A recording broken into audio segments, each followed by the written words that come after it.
నాకు తెలియదు. అయితే అనుకోకుండా ఏర్పాటు చేయడం జరిగింది. ఇది ఉన్నప్పటికీ దేవుడి చిత్తం లేకుండా ఇది జరగడం.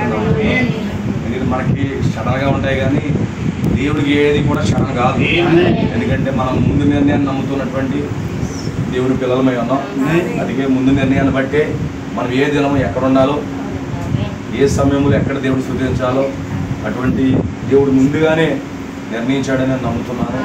దేవుడికి మహిమ కలుగును గాక. వెనకున్నటువంటి సహోదరులందరినీ ప్రభు దీవించును గాక. హల్లెలూయా. సో ఈ రాత్రి ఒక చిన్న అంశాన్ని మధ్యలో చెప్పాలని ఇష్టపడుతున్నాను. దేవుడికి స్తోత్రం కలుగును గాక. సో ప్రవక్త అంటాడు, మాట అంటాడు, విజయోత్సవ దినం అనే వర్తమానంలో మొదటి పారాగ్రాఫ్లో మాట అంటున్నాడు ఆయన. క్రైస్తవం అనేది ఎలా ప్రారంభించబడిందంటే ఒక గృహం నుండి మరొక గృహానికి ప్రారంభించబడింది. అసలు క్రైస్తవం అనేది పుట్టడం ఎలా పుట్టిందంటే ఒక గృహం దగ్గర నుంచి మరో గృహం దగ్గర, మరో గృహం దగ్గర నుంచి మరో గృహం దగ్గర అలా ఉండడమే స్టార్ట్ అయింది అన్నాడు. ఆ విజయోత్సవ దినం అనే వర్తమాన ప్రవక్త అంటాడు. అయితే ఆది కాలంలో లేకపోతే ప్రారంభ దినాల్లో, సంగమ ప్రారంభం యొక్క దినాల్లో ప్రవక్త ఆ విధంగా చెప్పాడు. అయితే సంఘపు చివరి దినాల్లో కూడా ఆ యొక్క క్రైస్తవము అనగా దేవుని యొక్క సువార్త వర్తమానము లేకపోతే క్రీస్తు అన్యులు సంధించి ముగింపు దినాలలో కూడా ఇంకా ఫైనల్గా మిగిలేది ఏంటంటే అక్కడ గృహాల్లో కూడుకోవడం. అంటే క్రైస్తవ్యం గృహాల్లో కూడుకోవడం ప్రారంభించబడింది. అలాగే క్రైస్తవ్యం అనగా క్రీస్తు యొక్క చూపు అన్యులు ఆ యొక్క యూదులకు వెళ్ళిపోయే ముందు చివరగా క్రైస్తవులు మరలా ఎక్కడ కూడుకుంటారంటే గృహాల్లోనే కూడుకుంటారు. అందుకే క్రైస్తవం గృహాలతో ప్రారంభించబడింది.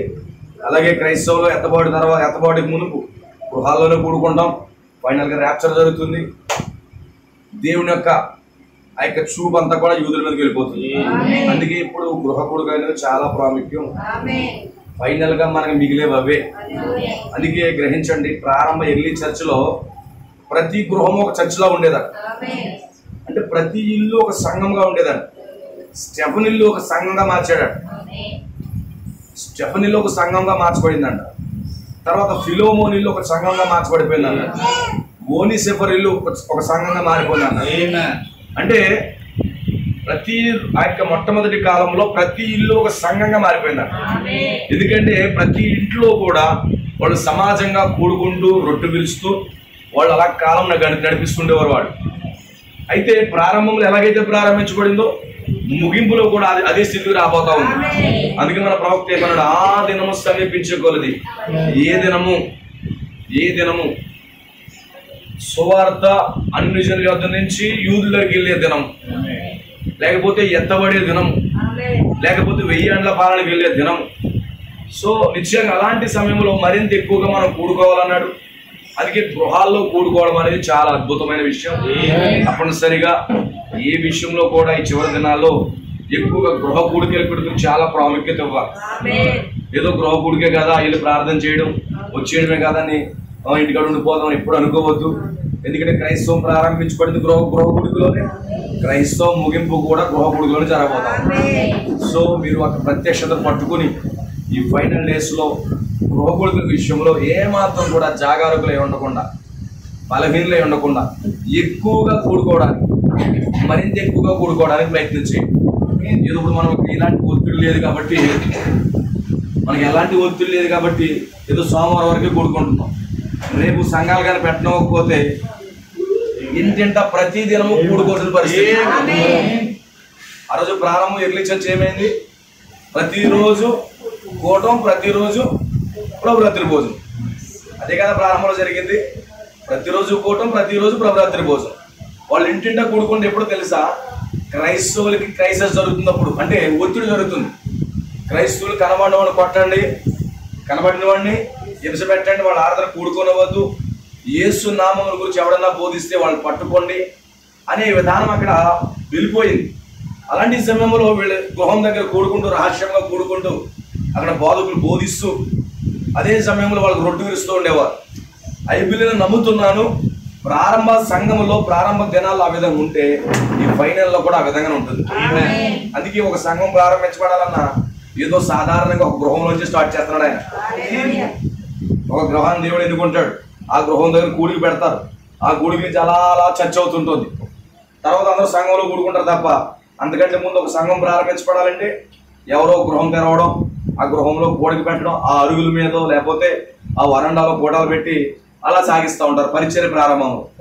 కానీ అలా కాలక్రమంలో వెళ్ళేటప్పుడు ఒక సంఘంగా ఏర్పడుతూ ఉంటుంది. అది కూడా చాలా చక్కని మాదిరిగా ఉందని నేను నమ్ముతున్నాను. అయితే ఈ ఫైనల్ డేస్లో, ఈ చివరి దినాల్లో మనం ఇంటింటా కూడుకోవడం అనేది చాలా చాలా ప్రాముఖ్యం. దానికి ఎక్కువ విలువ ఇవ్వండి. ఎందుకంటే ఎత్తబడే విశ్వాసం ఇక్కడే దొరుకుతుంది. ఎత్తబడే విశ్వాసము సాధారణమైనటువంటి గృహకూడులో దొరుకుతుంది. దేవుడికి స్తోత్రం కలుగుతుంది. హల్లెలూయా. ఆ గృహకూడుకులు ఉంటూనే చాలా పవర్ఫుల్ ఫెయిత్ కలుగుతారు అంటాడు. వాడు చాలా శక్తివంతమైన గృహాలుగా వాడు గృహాలు ఉండేవాట. అందుకే స్టెఫన్ ఇల్లు ఒక చర్చిగా మారిపోయిందంట. జాన్ మార్క్ ఇల్లు ఒక చర్చిగా మారిపోయిందంట. ఆ జాన్ మార్క్ ఇంట్లోనే ఒక బలమైన శక్తి, ఒక ప్రచండమైనటువంటి గాలి ఆ జాన్ మార్క్ ఇంట్లోకి వచ్చిందండి. వాళ్ళు ఏమన్నా పాస్టర్ గారు నిలబడి ప్రసంగం చేస్తున్నారా?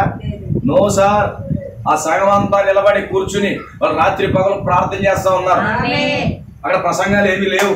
ఈరోజు చాలా మంది ఏంటంటే పాస్టర్ గారు వస్తున్నారా, ప్రసంగం చేస్తున్నారా, నేను వస్తాను. నో సార్, అలా లేదు. అక్కడ ప్రచండ గాలి ఇంట్లోకి వచ్చిన తర్వాత పాస్టర్ గారు ప్రసంగం మొదలెట్టాడు. ముందే ప్రార్థన, తర్వాత ప్రసంగం వచ్చింది. దేవుడికి స్తోత్రంగా. అది కూడా మనం ప్రతి గృహంలో కూడా ఆ జాన్ మార్క్ గృహంలో ఎలాగైతే పరిశుద్ధాత్మ దిగొచ్చిందో మన గృహాల్లో దిగొచ్చేటట్టుగా మనం ఆ యొక్క గృహాల్లో ప్రార్థన జరగాలి. ఒక శక్తివంతమైన గృహాలుగా మన గృహాలు ఉండాలి. ఎప్పుడైతే అలా ఉన్నాయో నిశ్చయంగా ఆ గృహాలు దీవించబడతాయండి.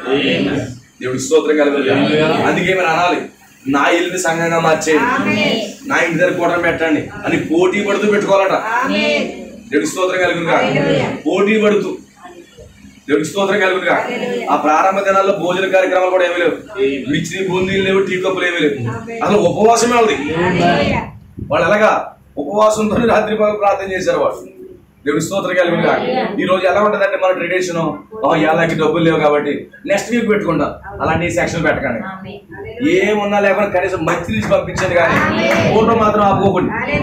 ఎందుకంటే నీ యొక్క గృహము ఒక శక్తితో నింపబడాలంటే నీ గృహంలో ప్రార్థన జరగాలి, ఒక గొప్ప ఉద్యోగం జరగాలి. దేవుడికి స్తోత్రం కలుగునుగా. ఓ ఫలానా వ్యక్తి భోజనాలు పెట్టాడు కాబట్టి నేను కూడా భోజనాలు పెట్టాలి, అలాంటి ఆచారాలు ఏమైనా పెట్టుకోకర్లేదు. కలిగి ఉంటే పెట్టు, తప్పేం కాదు. దేవుడి పిల్లలకు కలిగి ఉంటే పెట్టుకోవచ్చు, అది డిమాండ్ ఏది కాదు. కానీ మెయిన్ ఏంటంటే పరిపూర్ణంగా ప్రార్థన జరగాలి, దేవుడి శక్తి కుమ్మరించబడాలి. వీటన్నిటి కోసం కలిపి కూటం మాత్రం బాగొట్టుకోవడం. నాకు డబ్బులు లేవు, బూందీకి డబ్బులు లేవు, పంచిపెట్టకు స్వీట్కి డబ్బులు లేవు, టీ ఇస్తాక నాకు టీ అయ్యాక టీ కప్పుకి ఏమి లేవు నా దగ్గర అనుకుని బాధపడకలేదు. దేవుడికి స్తోత్రం కలుగుతుంది. చిన్న మంచి చొక్కి ఇచ్చి ప్రార్థన చేయించండి. దేవుడికి స్తోత్రం కలుగుతుంది. మనకు శక్తివంతమైన గృహాలుగా మన గృహాలు మారాలి. ఒక గృహం దగ్గరే ఉద్యమం స్టార్ట్ అయింది. ఒక గృహం దగ్గరే క్రైస్తవం ప్రారంభించబడింది. ఓ పెద్ద పెద్ద మందిరాల్లో క్రైస్తవ ఉద్యమం ప్రారంభించబడలేదు. ఒక సాధారణమైనటువంటి గృహంలో మాత్రమే ఉద్యమం ప్రారంభించబడింది. సో ఫైనల్ రివైవల్ కూడా ఒక గృహంలోంచే బయటకు వస్తానని నమ్ముతున్నాను. ఒక ఫైనల్ రివైవల్ జరగబోతుంది. అతి గొప్ప ఉద్యమం రాబోతుంది. ఈ ఉద్యమం కూడా గృహాల్లోంచి రాబోతుందని నేను నమ్ముతున్నాను. అంటే ఎవరు కూడా డోంట్ మిస్ ద ఛాన్స్. దేవుడికి స్తోత్రం కలుగునుగా. ఆ ప్రచండ గాలి నీ గృహం, ఆ యొక్క శకిన మేఘం నీ గృహాన్ని నింపేస్తుంది. దేవుడికి స్తోత్రం కలుగునుగా. నీ శకిన మేఘం ఏమవుతుంది, గృహం చుట్టూ ఆవరించేస్తారు. జాన్ మార్క్ ఇల్లు ఎలా ఉంది, వెలిగిపోతా ఉంది. జాన్ మార్క్ ఇల్లు వెలిగిపోతా ఉందండి, అంత పవర్ఫుల్గా ఉంది. తన ఇంటిని సంఘంగా మార్చేశాడు. దేవుడికి స్తోత్రం కలుగునుగా. ఈరోజు అలా మనం మారవలసిన వారుగా ఉన్నాం. దేవుడికి స్తోత్రం కలుగును కాక. సో నా ప్రియమైన సోదరులు, కొద్ది నిమిషాలు నేను వాక్యాన్ని చెప్పి ముగించాలని ఇష్టపడుతున్నాను. రాత్రి చెప్పిన వాక్యాన్ని నేను కొనసాగించాలని ఇష్టపడుతున్నాను. మీరు విన్నారో లేదో నాకు తెలియదు. తాడేపల్లి గూడెంలో నేను వర్తమానం చెప్పాను. సో అక్కడ కొన్ని విషయాలు మాట్లాడేదాన్ని కొద్దిగా నేను పొడిగించి నేను క్లోజ్ చేస్తాను. కొన్ని విషయాలు మీరు జాగ్రత్తగా దీన్ని ఫాలో అవ్వాల్సిందిగా ప్రభుపేట మనవి చేస్తున్నాను. దేవుడికి స్తోత్రం కలుగును కాక. అయితే గ్రహించండి, ఇప్పుడు నేను ఎప్పుడు కూడా ఒక విషయం మీద ఎక్కువ ఫోకస్ పెడుతున్నాను. మీరు పట్టుకుంటున్నారో పట్టుకోవట్లేదు నాకు తెలియదు, కానీ సో అయితే సంఘం అది పట్టుకోవాలని నేను చాలా ఎక్కువగా దేవుడి దగ్గర ప్రార్థిస్తున్నాను. నేను ఒక విషయం మీద ఎక్కువగా ఫోకస్ చేస్తున్నాను. నేను ఎప్పుడైతే ఆ బలిపేట మీద నిలబడ్డానో అప్పటి నుండి కూడా ఒకే విషయం మీద ఫోకస్ చేస్తున్నాను. ఇదేంటంటే, నువ్వు దేవుడి కుమారుడిగా పిలవబడినప్పుడు, దేవుడి కుమార్తెగా నువ్వు పిలవబడినప్పుడు ఈ కాలంలో నీ యొక్క పరిచర్యను గుర్తించి, నీ పరిచర్యను గ్రహించి ఆ పరిచర్లోకి అడుగు పెట్టి ఆమె ఆ పరిచర్ను స్వాధీనపరచుకోవాలి. అది నా టార్గెట్. ఈరోజు ప్రవక్త టార్గెట్ అదే. ఈరోజు ప్రతి నిజమైన దైవజనుల యొక్క టార్గెట్ అదే. దానికి అది బోధించాలంటే ఆ సేవకుడి వెనకాల భారం ఉండాలి. వితౌట్ బర్డెన్, ఆ బిడ్డల మీద భారం లేకపోతే, ఆ వ్యక్తుల మీద భారం లేకపోతే, వాళ్ళకి దేవుడు ఏ పరిచర్య అయితే నిర్ణయించాడో ఆ పరిచర్లోనికి వాళ్ళు వెళ్ళలేరు. ఆ పరిచర్లోకి వెళ్ళాలి, దాని మీద ఆసక్తి ఉండాలంటే నీకు ఒక పరిచయం ఉందని నీకు తెలియాలి. ముందు నీకు ఒక పరిచయం ఉందని నీకు తెలియాలి. ఈరోజు పరిచయం అంటే ఏదో పాస్టర్ అవడం కాదు నా ఉద్దేశం. ఈరోజు ప్రవక్త అన్నాడు వధువుకు ఒక పరిచయం ఉందని ఒకరు ప్రశ్న వేస్తున్నారు. ఎస్, అబ్సల్యూట్లీ వధువుకు ఒక పరిచయం ఉంది. ఈ భూమి మీద ఎత్తబడే ముందు వధువుకు ఒక పరిచయం ఉందా అని చెప్పి ప్రవక్తకు విలియం బ్రాన్హామ్ గారికి ప్రశ్న వేస్తున్నారు. అప్పుడే అంటున్నాడు, ఎస్ అబ్సల్యూట్లీ, ఖచ్చితంగా వధువుకు ఒక పరిచయం ఉందా. నువ్వు వధువుగా పిలువబడితే, నువ్వు వధువులో నువ్వు పాలిభాగస్తులు అయితే, నీ వధువు అయితే నీకు ఒక మినిస్ట్రీ ఉంది. గ్రేట్ మినిస్ట్రీ ఉంది. వెరీ వెరీ గ్రేట్ మినిస్ట్రీ ఉంది. అయితే నీకు పరిచయం ఉందని గుర్తించాలి. నీకు పరిచయం ఉందని నీకు అర్థం కావాలి. నువ్వు అర్థమైనప్పుడు ఆ స్థానాన్ని నువ్వు స్వాధీనపరచుకోవాలి. ఆ స్థానంలోకి వచ్చి ఆ పరిచయం చేయాలి. అదే మన తాళపు చెవి కాలంలో దేవుడు ప్రవక్త ద్వారా మనకి ఇచ్చినటువంటి తాళపు చెవి అదే. అందుకే యెహోషువ గ్రంథంలో ఏం జరుగుతుంది?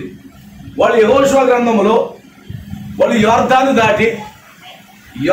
దాటి దేవుడు వాళ్ళకు చూపించినటువంటి, మోషే ద్వారా పలికినటువంటి ఆ ల్యాండ్లోనికి వాళ్ళు తీసుకొచ్చాడు. అయితే వాళ్ళు ల్యాండ్లోకి వచ్చినప్పుడు వాళ్ళు ఏమనుకున్నారంటే, మేము ల్యాండ్లోకి వచ్చేసాం అనుకున్నారు. అంతే, వచ్చేసామని చెప్పి దరిదాపుగా చాలా సంవత్సరాలు టైం వేస్ట్ చేసి ఆ ల్యాండ్లోనే హ్యాపీగా తిరుగుతున్నారట వాళ్ళు. మీరు యెహోషువ గ్రంథం చదువుకోండి. ఇంటికి వెళ్ళిన తర్వాత వాళ్ళు యోర్దాను దాటారు. మోషే ద్వారా దేవుడు ఏదైతే పలికించాడో ఆ పలికించిన రీతిగానే ఆ సంఘం, ఆ నిర్గమంలో ఉన్నటువంటి ప్రజలు వాగ్దాన దేశంలోకి వచ్చారు.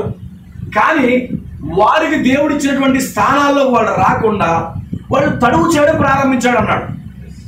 అంటే ల్యాండ్లో వచ్చేసారి మాకు అంత అయిపోయింది, మేము చేయవలసింది ఏమీ లేదు, మాకు ల్యాండ్ దొరికేసింది, ఇది సాజాతీతమైన ల్యాండ్, ఇది ఎవ్వరికీ లేనటువంటి ల్యాండ్ దొరికేసిందని చెప్పి వాళ్ళు ఆ ల్యాండ్లో వాళ్ళ భూభాగాన్ని వాళ్ళు స్వాధీనపరచుకోకుండా టైం వేస్ట్ చేస్తున్నారంట. వాడు అర్థమవుతుందా?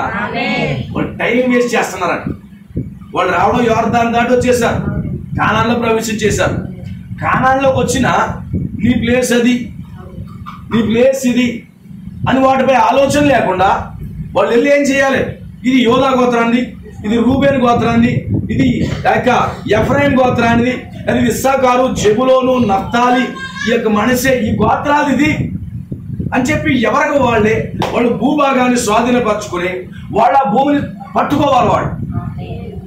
కానీ అలా కాదు. వాళ్ళు ఏమనుకున్నారంటే, ఎలా సంతోషపడుతున్నారంటే, మేము ల్యాండ్లోకి వచ్చేసాము, మాకు ఇంకేమీ లేదు, మీరు రిలాక్స్ అయిపోతాం అంటున్నారు. అప్పుడు వెంటనే యెహోషువ పైకి లేచాడు. మీరు ల్యాండ్లోకి వచ్చారు కానీ మీ స్థానంలోకి మీరు రాలేదన్నాడు. ఈరోజు విషయం ఏంటంటే, ఈరోజు మనం ఈ వర్తమానమే వాగ్దానం చేయబడిన స్థలం. మనందరూ వర్తమానంలోకి వచ్చిన వాళ్ళు మేము ఎవరు కాదన్న. కానీ విషయం ఏంటంటే, చాలా మంది వేస్ట్ చేసే విధానం ఏంటంటే, మేము వర్తమానమే, దేవుని పిల్లలమే అని చెప్పుకుంటూ, అఫ్కోర్స్ వాళ్ళు దేవుడి పిల్లలే, వాళ్ళు దేవుడి పిల్లలే, దేవుని సంతానమే. వాళ్ళు చాలా కాలం ప్రయాసపడి అనేక సంఘ శాఖలను, ఆ మత శాఖలను దాటుకుని వాళ్ళు వచ్చి ఆ ల్యాండ్లోకి వచ్చి వాళ్ళ భూమిని వాళ్ళు స్వాధీనపరచుకోవడానికి బదులుగా వాళ్ళు తడువు చేయడం మొదలు పెడుతున్నారు. వాళ్ళు చేసిన మిస్టేక్ అని. అప్పుడు అందుకే యెహోషువ ఏమన్నాడు తెలుసా? మీరు ఎంత మటుకు తడువు చేస్తారు, మీరు మీ యొక్క భూమిని స్వాధీనపరచుకోండి. ఆమేన్. అయితే నేను చెప్పింది మీకు అర్థమవుతుందా?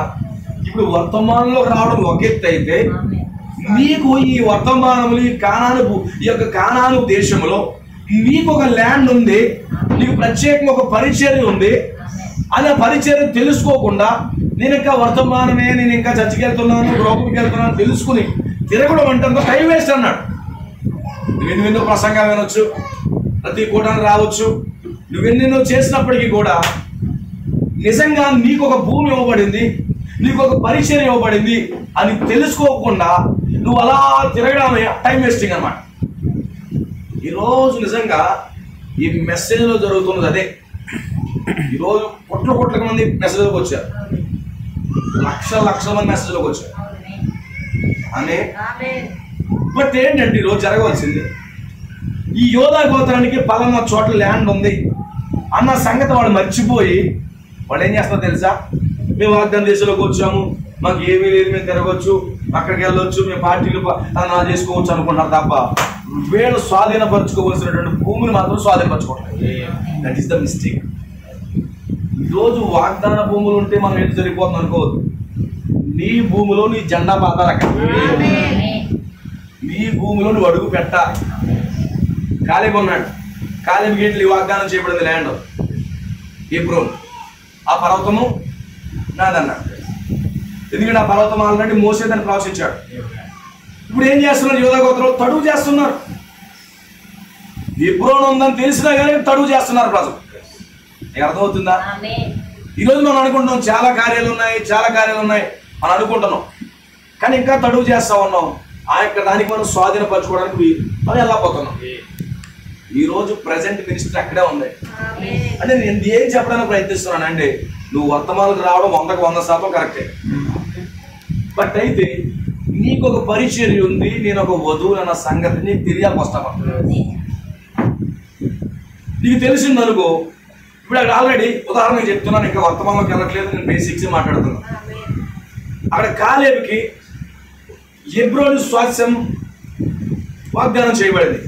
ఇప్పుడు యెహోషువ దగ్గరికి కాలేబు వచ్చాడు, యెహోషువ గద్దించాడు, అందరినీ గద్దించాడు, మీ అన్నాల మట్టికి తడువు చేస్తారు, మీ భూములు మీరు స్వాధీనపరచుకోండి అని చెప్పేసి మాట్లాడినప్పుడు, హల్లెలూయా, స్వాధీనపరచుకోండి చెప్పినప్పుడు ఇతను ఏం చేస్తున్నాడు? కాలేబు ఏం చేస్తున్నాడు? హెబ్రోను దగ్గరికి వెళ్తున్నాడు. అయితే హెబ్రోను స్వాధీనపరచుకోవడం అక్కడ 3 శత్రువులు ఎదురు చూస్తున్నారు. ఇప్పుడు ఏం చేయాలి? నాకు భూమి ఉందంటే సరిపోదు. ఇప్పుడు అక్కడికి వెళ్ళి నీ స్వాస్థ్యానికి ఎవడైతే అడ్డు వస్తున్నాడో వాడిని తన్ని నీ భూములను స్వాధీనపరచుకోవాలి. అర్థమవుతుందా? దేవుడికి మహిమ కలుగుతుంది. సో నేను చెప్పే పాయింట్ మీరు పట్టుకోండి. అందుకే నీకు ఒక పరిచర్య ఉందని నువ్వు గుర్తుపట్టాలి. నువ్వు ఒట్టిని ఇక్కడ రాలేదని నీకు తెలియాలి. ప్రవక్త అంటాడు, వితౌట్ దేవుని యొక్క ఉద్దేశం లేకుండా ఇక్కడ లేవని చెప్పాడు. నీ పట్ల దేవుడికి ఒక ఉద్దేశం ఉంది. అయితే మంచి ఉద్దేశమో చెడ్డ ఉద్దేశమో నువ్వు చూడాలి. ఒక ఉద్దేశం కొరకు నువ్వు పిలువబడ్డావు, ఒక పర్పస్ ఉంది. అందుకే ప్రవక్త అంటాడు, దేవుడు నేను ఎందుకైతే పిలిచాడో ఆ ఉద్దేశం కొరకే నువ్వు చూడంటాడు. అర్థమవుతుందా? దేవుడిని ఏ ఉద్దేశం కొరకైతే పిలిచాడో ఆ యొక్క ఉద్దేశం అయిపోయి నువ్వు చూడు. దేవుడికి స్తోత్రకరంగా. అందుకే నా ప్రియమైన సోదరులా, దేవుడు మిమ్మల్ని ఒక ఉద్దేశం కొరకు తీసుకొచ్చాడు. ఆమేన్. అది కానాన్ని తీసుకొచ్చాడు. ఇప్పుడు వాళ్ళ భూమిని వాళ్ళు స్వాధీనపరుచుకుని, వాళ్ళు కొండను లేకపోతే ఆ భూమిని సేతుపరుచుకుని ఆ భూమి అంతా కూడా వాళ్ళు స్వాధీనపరచుకోవాలి. అదే దేవుడు ఏర్పాటు చేసిన మిస్టరీ. ఏంటి? నిర్గమకాండంలో చూపించిన అదే తీరి, లేవియా కాండంలో అదే తీరి, అదే సారాంశం, ద్వితీయోపదేశ కాండంలో అదే సారాంశం, యెహోషువ గ్రంథంలో అదే సారాంశం, రూతు గ్రంథంలో అదే సారాంశం, న్యాయాధిపతులంతే, సమూయేలంతే, రాజులంతే, ఎజ్రా, నెహెమియా, హగ్గై, జకర్యా, జెఫన్యా, నహూము, యోనా, ఈ యొక్క పుస్తకాలు అంటే 66 పుస్తకాల యొక్క ఉద్దేశం అంతా అదే. ఏంటి? నీ యొక్క స్థానంలోకి నువ్వు వెళ్ళి నువ్వు దాన్ని స్వాధీనపరచుకుని అక్కడి నుంచి నువ్వు పలకాలంటాడు. నువ్వు ఎక్కడి నుంచి పడితే అక్కడ పలికితే అవ్వదు. ఎక్కడి నుంచి పలకాలి? నీ స్థానంలోకి వచ్చి నువ్వు పలకాలంట. ఎక్కడి నుంచి పడితే అక్కడ పడితే సెట్ అవ్వదు. నీ స్థానంలోకి వచ్చి నీ కాళ్ళు అక్కడ పెట్టి ఇది నాది. అందుకేమన్నాడు? నువ్వు అడుగు పెట్టిన చోటల్లా నీకు ఇస్తానని చెప్పాడు. నువ్వు అడుగు పెట్టిన చోటంతా కూడా నీకు ఇస్తానని చెప్పాడు. ఇప్పుడు ఏం చేయాలి? నీకు వాగ్దానం చేయబడినటువంటి ఆ ల్యాండ్ దగ్గరికి అడుగు పెట్టి నీవు ఇప్పుడు మాట్లాడటం మొదలు పెట్టాలి. దేవుడికి స్తోత్రం కలుగును, దేవుడికి మహిమ కలుగును. ఒకరోజు చిన్నప్పుడు మా ఇంటి ముందు బోరు ఉండేది, ఒక బోరు కొట్టుకునేది. మాది ఇంటి ముందే అన్నమాట. నేను ఆకతాయిగా లేకపోతే సరదాగా వెళ్ళి అక్కడ ముందు అంతకుముందు ట్యాపులు ఉండేవి కాదు, వరుస పెట్టుకుని వెళ్ళాలి. సో బిందులలో వరుస పెట్టుకుని వెళ్తాం, బకెట్లో వరుస పెట్టుకు వెళ్తాం. నేను కూడా వరుసలో పెట్టుకుని ఉన్నాను. అయితే నాకంటే వెనకలు ఎక్కడ ఉన్నాడు వాడు, ఒక్కరోడు నాతో పాటు నా వయసు సమానం వాడు. నేను చిన్నోడు, నా వయసు అతను. మా ఇంటి దగ్గరే అతనికంటే ముందు వరుసలో ఉన్నాం. వాడు ఎక్కడి నుంచి వచ్చి నాదే వంతు అంటే, అరే నువ్వు ఎక్కడ ఉన్నావు కదా, నీకు వస్తువు పెట్టకుండా నీ గొంతు ఎక్కడ వస్తుంది? అది మా గొడవ. కరెక్టే, నువ్వు మాట్లాడుతున్నావు కానీ ఇక్కడ వస్తువు లేకుండా నీకు ఎలా ఇస్తారు? నీకు ఇవ్వరు కదా. ఇప్పుడు అలాగే మనము అక్కడ కాలు పెట్టకుండా అది నాదంటే కుదరదు. నువ్వు కాలు పెట్టాలంటే నీదే స్థలం అనేది నీకు ఒక ప్రత్యక్షత ఉండాలి. అక్కడ కాలు పెట్టిన తర్వాత నువ్వు మాట్లాడాలి. సో ఇప్పుడు అదే మినిస్ట్రీలో మనం పని ఉన్నామని నేను గుర్తు చేస్తున్నాను. ఇప్పుడు ఏ పరిచర్య కింద ఉన్నామో అదే మీకు గుర్తు చేస్తున్నా. దేవుడికి స్తోత్రం కలుగునుగా. అందుకే చూడండి, ఒక పలకబడిన పరిచర్య మనం చెయ్యాలంటే, ఒక పలకబడిన మాట అది మన జీవితంలో జరగాలంటే ముందుగా ఏమన్నాడు? క్రీస్తు ప్రేమకు ఖైదీగా మారాలి. ఎప్పుడైతే క్రీస్తు ప్రేమకు ఖైదీగా మారుతున్నామో అప్పుడు దేవుడు తన కుమారుడిగా మార్చుకుంటాడు. ఎప్పుడైతే కుమారుడిగా నువ్వు మార్చబడ్డావో అప్పుడు నీవు పలకబడిన మాటల నువ్వు పలికినప్పుడు అక్కడ సమస్తము కూడా సృజించబడతాయని చెప్పాడు. సమస్తము సృజించబడాలంటే కుమారుడు స్థానంలోకి రావాలని చెప్పాడు. దాన్నే ప్రవక్త పేరేటేటంటే దత్తపుత్రత్వం. ఎప్పుడైతే నువ్వు కుమారుడు స్థానంలోకి వచ్చావో నువ్వు పలికినప్పుడు జరుగుతుంది. We are waiting for thoughtful. మనం దేని కొరకు ఎదురు చూస్తున్నాం? 3వ యూనిట్ కొరకు ఎదురు చూస్తున్నాం. ఒక సహజాతీతమైన కార్యాలు మన జీవితంలో జరగాలని ఎదురు చూస్తున్నాం. అయితే ఆ సహజాతీతమైన కార్యాలు మన జీవితంలో జరగాలంటే ఇప్పుడు మనం ఒక స్థానంలోకి రావాలి. ఆ స్థానంలో నిలబడితేనే అవుతుంది. అవునా? ఇప్పుడు ఎక్స్-సీఎం ఉన్నాడు, సీఎం ఉన్నాడు. మన వరకు ఒక సీఎం చేశాడు, నెక్స్ట్ ఇంకో సీఎం వచ్చాడు. ఇప్పుడు సీఎం నుంచి అతను దిగిపోయి ఇంకో వ్యక్తి ఎక్కాడు. ఇప్పుడు ఇతను ఏదైనా పోలీస్ డిపార్ట్మెంట్కి కానివ్వండి, ఏదైనా డిపార్ట్మెంట్కి కానివ్వండి, ఇతను ఏమన్నా ఆజ్ఞలు జారీ చేస్తా వాళ్ళు ఏం లెక్క చేస్తారంటారా? లెక్క చేయరు. కానీ ఎవరైతే ప్రెసెంట్ ఉన్నారో అతను ఒక్క మాట పలికితే మొత్తం అంతా డిపార్ట్మెంట్స్ అన్ని స్టేట్ అంతా కూడా కదులుతుంది. కానీ ఎక్స్-సీఎం మాట్లాడితే కదులుతుందా? కదలదు. ఎందుకంటే అక్కడ పొజిషన్ అనేది చాలా ఇంపార్టెంట్. ఆ పొజిషన్ లేకుండా ఆజ్ఞలు జారీ చేద్దామంటే కుదరదు. అందుకే ఇప్పుడు సంఘము ఆ పొజిషన్లోకి రావాలని దేవుడు కోరుతున్నాడు. ఆ పొజిషన్లోకి రావాలని దేవుడు కోరుతున్నాడు. ఎప్పుడైతే ఆ పొజిషన్లోకి నువ్వు వస్తున్నావో అప్పుడు నువ్వు పలికినప్పుడు అక్కడ దేవుడు సృష్టించడం మొదలు పెడతాడు. దేవుడికి స్తోత్రం కలుగునుగా. అందుకే ప్రవక్త ఏమో తెలుసా? ఎప్పుడైతే నువ్వు దేవుని కుమారుడిగా మారావో దేవుడిలో ఉన్న శక్తి అంతా కూడా నీలోకి వస్తుంది. దేవుడిలో ఉన్న శక్తి అంతా ఇప్పుడు నీలోకి వస్తుంది అన్నాడు. అయితే ఈ కాలంలో దేవుడు ఏం వాగ్దానం చేశాడు? మనం దేనికోసం ఎక్కువ పదే ఫోకస్ చేస్తున్నాం? అసలు ఈరోజు మనం వర్తమానం అంటున్నాం, 100% వర్తమానం.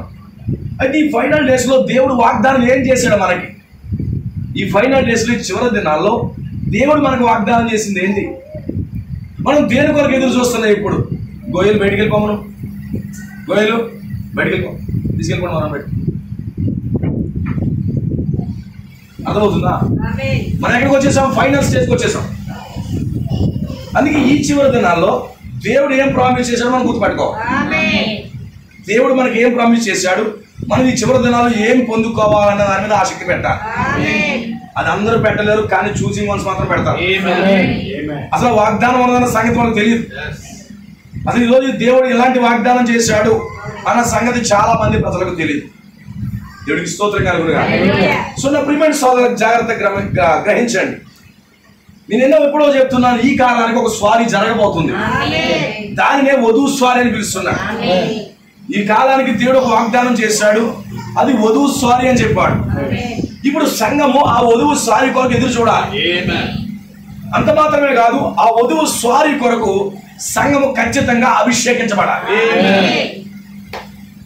వధువు స్వారీ కొరకు అభిషేకించబడాలి. ప్రవక్త అంటాడు, దానిని ఎరుగుదని వర్తమానంలో ఆ యొక్క వధువు స్వారీ జరగాలంటే దాన్ని 2వ స్వారీ అంటాడు. ఆ 2వ స్వారీ జరగాలంటే ఎవరో అభిషేకించాలంటాడు. అంటే వధువు స్వారీ చేయాలంటే ఖచ్చితంగా నీకు అభిషేకం అనేది అవసరం అని చెప్పాడు. నీకు అభిషేకం లేకపోతే ఆ స్వారీలోకి నువ్వు వెళ్ళలేవు. చాలా స్పష్టంగా చెప్తున్నాను 94 పారాగ్రాఫ్ లైన్. దేవుడు అభిషేకించకపోతే ఆ వధువు స్వారీ రెండవసారి ఎవడో చేయలేడు అంటాడు. గ్రహించండి, 2 స్వారీలు ఉన్నాయి. మొదటి స్వారీ, రెండవ స్వారీ ఉంది. మొదటి స్వారీ మన ప్రవక్త విలియం బ్రాండన్ గారి జీవితంలో జరిగింది. అది అయితే ఆల్రెడీ హిస్టరీ, జరిగిపోయిన చరిత్ర అది. కానీ దేవుడు మరలా ఈ గడియ కొరకు, ఈ కాలము కొరకు ఆయన వాగ్దానం చేశాడు. మరొక స్వారీ ఉంటుందని. మరొక స్వారీ ఏ విధంగా అయితే విలియం బ్రాండన్ తన పరిచర్యను ఆయన ప్రపంచవ్యాప్తంగా జరిగించి ప్రపంచాన్ని షేక్ చేశాడు, ప్రపంచాన్ని కదిలించాడు, సేమ్ అలాంటి పరిచర్య మరలా జరుగుతుందని చెప్పి బైబిల్ తీయండి కాలేజ్. మరి అలాంటి స్వారీ మరలా జరుగుతుందని చెప్పి దేవుడు వాగ్దానం చేశాడు. అంటే విలియం బ్రాండన్ ద్వారా దేవుడు ఎలాంటి అద్భుతాలు చేశాడో మరలా అలాంటి అద్భుతాలే దేవుడు చేస్తాడని చెప్పాడు. అయితే ఆ స్వారీ కోసం దేవుడు కొంతమందిని అభిషేకిస్తున్నాడు అన్నాడు. ఆ అభిషేకం లేకపోతే ఆ వధువు స్వారీ అనగా రెండవ స్వారీని ఎప్పుడూ చేయలేడు. అర్థమవుతుందా? అది నేను ఏం చెప్తున్నానంటే, ఈ గడిలో ఒక వధువు స్వారీ ఉంది అని నువ్వు ఎప్పుడైతే గుర్తిస్తున్నావో, ఎప్పుడైతే నీకు బయలుపడి వస్తుందో, ప్రభువా నన్ను ఆ స్వారీ కొరకు అభిషేకించు అని నువ్వు అడుగుతావు. నీకు అసలు ఒక స్వారీ ఉంది, దేవుడు ఒక అద్భుతాలు చేయబోతున్నాడు, ఆ పలకబడిన పరిచర్యను మరలా ఏదైతే విలియం బ్రాండన్ ద్వారా జరిగించాడో మరలా కార్యాలు దేవుడు చేయబోతున్నాడు అనే యొక్క పరిచయం ఉందని నీకు గ్రహిస్తే నువ్వు ఖచ్చితంగా దేవుడిని అడుగుతావు, ప్రభువా నన్ను అభిషేకించాను. స్తోత్రం కలుగును. ఈ రోజు మనం ఎక్కడ ఉన్న ఆ గడిలో మనం జీవిస్తున్నాం. సో వీ హ్యావ్ టు, మనకి ఏం కావాలంటే అనాయింటింగ్ కావాలి. ఆ యొక్క అభిషేకం లేకపోతే గుర్తుపట్టుకుని చాలా జాగ్రత్త వినండి మాట. ఆ వధువు స్వారీ నువ్వు చేయడానికి దానికి ఎలిజిబిలిటీ ఏంటి తెలుసా? దేవుడి వాక్యం చేతులు అభిషేకించబడాలి. నువ్వు శక్తివంతుడా, డబ్బు ఉన్నవాడు, ఐశ్వర్యవంతుడా, ఇంకేదో కాదు. దాని క్వాలిఫికేషన్ ఏంటంటే ఆమె దేవుడు ఒక వ్యక్తిని అభిషేకిస్తే అతను వధువు స్వారీ చేస్తాడు. స్వారీ అంటే ఏంటి? ప్రయాణం చేయడం, దారి గుండా ప్రయాణం చేయడం. ఆమె దారి గుండా ప్రయాణం చేయడం దాని అర్థం ఏంటి తెలుసా? ఇది ప్రవక్త విలియం బ్రాండన్ గారి మినిస్ట్రీలో ఇది ఒక మేజర్ విజన్. ఆయన విలియం బ్రాండన్ గారి పరిచయంలో కొన్ని విజన్స్ ఉన్నాయి. ఆయన పశ్చిమానికి వెళ్తాడు, పశ్చిమానికి వెళ్ళి అక్కడ గ్రంథాన్ని పొందుకుంటాడు. ఒక పేరుడు జరుగుతుంది, అక్కడ 7 ముద్దలకు వచ్చిన ప్రత్యక్షత, అది మేజర్ విజన్ అయి ఉంది. సో ఇది కూడా చాలా చాలా పెద్ద విజన్ అండి. దాన్ని ఎక్కువగానే ఫోకస్ పెడుతున్న. జాగ్రత్త వినండి. I will write this trail again. ఈ దారి గుండా మరొక స్వారీ జరుగుతుంది. అంటే విలియం బ్రాండన్ పరిచర్య ప్రపంచానికి ఒక రివైవల్ గా ఉంది. ప్రపంచానికి ఒక రివైవల్ గా ఉంది. భూమిని కంపించాడు ఆయన. సో ఇప్పుడు వాగ్దానం ఏంటంటే, ఇప్పుడు అదే పరిచర్యను తన వధువు తీసుకుని ఆ పరిచర్య జరిగిస్తానని చెప్పాడు. సో ఇప్పుడు సంఘము ఆ స్టాండర్డ్ లోకి రావాలని నా ఆలోచన. అదే నా ఇంటెన్షన్, అదే నేను బోధిస్తున్నా. ముందు నీకు తెలియాల పరిచయం ఉందా, అందుకే నీకు బోధించవలసి వస్తుంది. నిజంగా ఆ వాక్యాన్ని, ఆ ప్రత్యక్షతను పట్టుకున్నాం అనుకో, ఏం జరుగుతుందో తెలుసా? ఆ ప్రత్యక్షతను పట్టుకుంటే, ప్రభువా అది నాకు కావాలి, దేన్ని లేక చేయను, దాని కొరకు నన్ను అభిషేకించు, ఆ మినిస్ట్రీ కోసం నన్ను అభిషేకించు ప్రభువా, ఆ పరిచయం కోసం నన్ను అభిషేకించు నువ్వు అడుగుతావు. లేకపోతే దానికోసం పట్టింపు ఉండదు. దేవుడికి స్తోత్రం కలుగును. అందుకే ఇక్కడ చూడండి నా ప్రియమైన సోదరులారా, ఇక్కడ దావీదు అనే వ్యక్తి ఉన్నాడు. దావీదుకు ఒక అభిషేకం అనేది వస్తా ఉంది. దావీదుకు ఒక అభిషేకం వస్తుంది. ఆ దావీదుని అభిషేకిస్తుంది ఎవరో కాదు, సామ్యూల్. ఈ సామ్యూల్ లైఫ్ వెనక్కి వెళ్తే గతించిన దినం మేము వర్తమానం చెప్పాను నేను. సామ్యూల్ లైఫ్ చూసుకుంటే అతను ఎప్పుడు రంగం మీదకి వచ్చాడంటే ఆ దినాల్లో వాక్యము కరువైన దినాల్లో వచ్చాడు. వాక్యము కరువైన దినాలు. ఏ వాక్యము సత్యమైన నిజమైన బోధ కరువుగా ఉంటున్న దినాల్లో విలియం బ్రాండన్ సీన్ మీదకి వచ్చాడు, రంగం మీదకి వచ్చాడు. ఈ సమయంలో కూడా వాక్యము కరువైన దినాల్లో రంగం మీదకి వచ్చాడు. ఈ సమయంలో దేవుడు పిలిచినట్లుగానే ఈ కాలపు ప్రవక్త విలియం బ్రాండన్ కూడా దేవుడు పిలిచాడు. ఎందుకంటే మన ప్రవక్త బైబిల్ 66 పుస్తకాలు సరిపోతాడు. విలియం బ్రాండం కనబడుతున్నాడు అంటే అక్కడ వధువు ఉంటుంది. ఆమె విలియం బ్రాండం కనబడతాడు, వధువు ఉంటుంది. వధువు ఉందంటే వరుడు కూడా ఉంటాడు. ఇప్పుడు సమూయేలు దేవుడు పిలిచాడు, అభిషేకించాడు. అక్కడ ఏలీ కింద ఉన్నాడు. సమూయేలు ఏలీ కింద పరిచయం చేస్తున్నాడు. అయితే ఏలీ నాయకత్వం నుంచి బయటకు తీసుకొచ్చేసి ఏలీకి ఎలాంటి తీర్పు రాబోతుందో చెప్పేశాడు. అక్కడ ఏలీ ఎలాంటి తీర్పును పొందుకోబోతున్నాడు, ఎలాంటి ఉగ్రతను పొందుకోబోతున్నాడు, అసలు దేవుడు కనికరించట్లేదు, అతన్ని ఆయన కుటుంబాన్ని కనికరించట్లేదని చెప్పి ఒక గింగురు అనిపించే వార్త సమూయేలుకి వినిపింపజేశాడు. అయితే సమూయేలు యొక్క జీవిత, ఆయన ప్రవచనాలు, ఆయన దర్శనాలు, ఆయన మాటలు బట్టి సమూయేలు ఆ దేశం అంతటా గుర్తించబడుతున్నాడు. ఆమె ఆ విధంగా సమూయేలు యొక్క మినిస్ట్రీ ప్రారంభించబడింది. అలాగే మన ప్రవక్త కూడా 1933లో విజన్స్ ప్రారంభించాడు. విజన్స్ మాట్లాడటం మొదలు పెట్టాడు. ఆయన 1930లో ఒక పాస్టర్గా వెళ్ళిపోయాడు. ఆమె 1930 అనగా 1930లో ఒక సేవకుడిగా వచ్చేసాడు. తర్వాత ఆ యొక్క బాప్టిస్ట్ చర్చిలో బోధిస్తున్నప్పుడు ఆ బాప్టిస్ట్ సేవకుడు అతన్ని బయటికి నెట్టేస్తున్నాడు, అతను ఖండిస్తున్నాడు, తప్పులు ఖండిస్తున్నాడు. ఆ యొక్క రాయ్ డేవిస్ అనే సేవకుడి కింద అతను విలియం బ్రాండం ఉన్నాడు. అతను చేసే తప్పుడు సిద్ధాంతాలను బట్టి ఒక స్త్రీ బోధన అతను ప్రోత్సహిస్తున్నందుకు విలియం బ్రాండం ఆయన గద్దిస్తున్నాడు. అయితే అలాంటి సమయంలో 1930 వచ్చినప్పటికీ విలియం బ్రాండంకి ప్రపంచంలో కూర్చున్నటువంటి విజన్స్ ఏం చేశాడు? 7 దర్శనాలు ప్రవక్తకి ఇచ్చాడు. ఆయన చెప్పేదంతా నెరవేరిపోతుంది. ఓహియా నది వంతెన కడతాడు, కూలిపోతుంది, చెప్పస్తుని వెళ్ళిపోతాం, ఇవన్నీ చెప్తుంటే ప్రవక్త నిజమైన ప్రవక్తగా నిర్ధారణ అవుతున్నాడు. ఆమె అలా సమూయేలు మినిస్ట్రీ ఎలాగైతే ప్రారంభించబడిందో విలియం బ్రాండం గారి యొక్క మినిస్ట్రీ కూడా అలాగే ప్రారంభించబడింది. ఆ ప్రియమైన సోదరుల జాగ్రత్త గ్రహించండి. అయితే ఇక్కడ సమూయేలు యొక్క మేజర్ మినిస్ట్రీ ఏంటిదంటే, ఈ యొక్క మొదటి సమూయేలు 7వ అధ్యాయం మేజర్ మినిస్ట్రీ ఉంది. ఏంటి ఆ మేజర్ మినిస్ట్రీ అంటే, ఆ సమూయేలు 7వ అధ్యాయంలో అక్కడ గొప్ప ఉరుములు కలుగుతున్నాయి. ఎప్పుడైతే ఉరుములు వస్తున్నాయో ఇజ్రాయేల్ ప్రజలకు విడుదల వస్తా ఉంది. ఉరుము అనగా దేవుని స్వరం. విలియం బ్రాండం మినిస్ట్రీ కూడా ఒక మలుపు ఏంటంటే ఉరుములు రావడం, ఆ ఉరుములు దిగి రావడమే 7 ముత్తర్లు. అంటే ఇక్కడ సమూయేలుకి కూడా ఉరుములు వస్తున్నాయి, విలియం బ్రాండం కూడా 7 ఉరుములు వస్తున్నాయి. 7 ఉరుములు వాటి శబ్దాలు పలుకుతున్నాయి. ఇక్కడ సమూయేలు దగ్గర ఎబినేజర్ ప్రత్యక్షత రాయి వస్తా ఉంది. ఎబినేజర్ దిగి వచ్చిందా లేదా? ఎబినేజర్ అంటే ఏంటి? ఒక రాయి ఎబినేజర్ అంటే. ఇప్పుడు విలియం బ్రాండం పరిచర్యలో కూడా 1963లో ఒక రాయి దిగి వచ్చింది. అది ఒక తగరాయి దిగి వచ్చింది, ఎండ స్టోన్ దిగి వచ్చింది. అవునా కాదా? 7వ అధ్యాయంలో సమూయేలుకి కూడా ఎబినేజర్ దిగి వస్తుంది. విలియం బ్రాండం 1963లో ఫిబ్రవరి 8వ తారీఖున కూడా ఒక రాయి దిగి వస్తా ఉంది. అర్థమవుతుందా? అక్కడ ఉరుములు వచ్చాయి, ఇక్కడ కూడా ఉరుములు వచ్చాయి.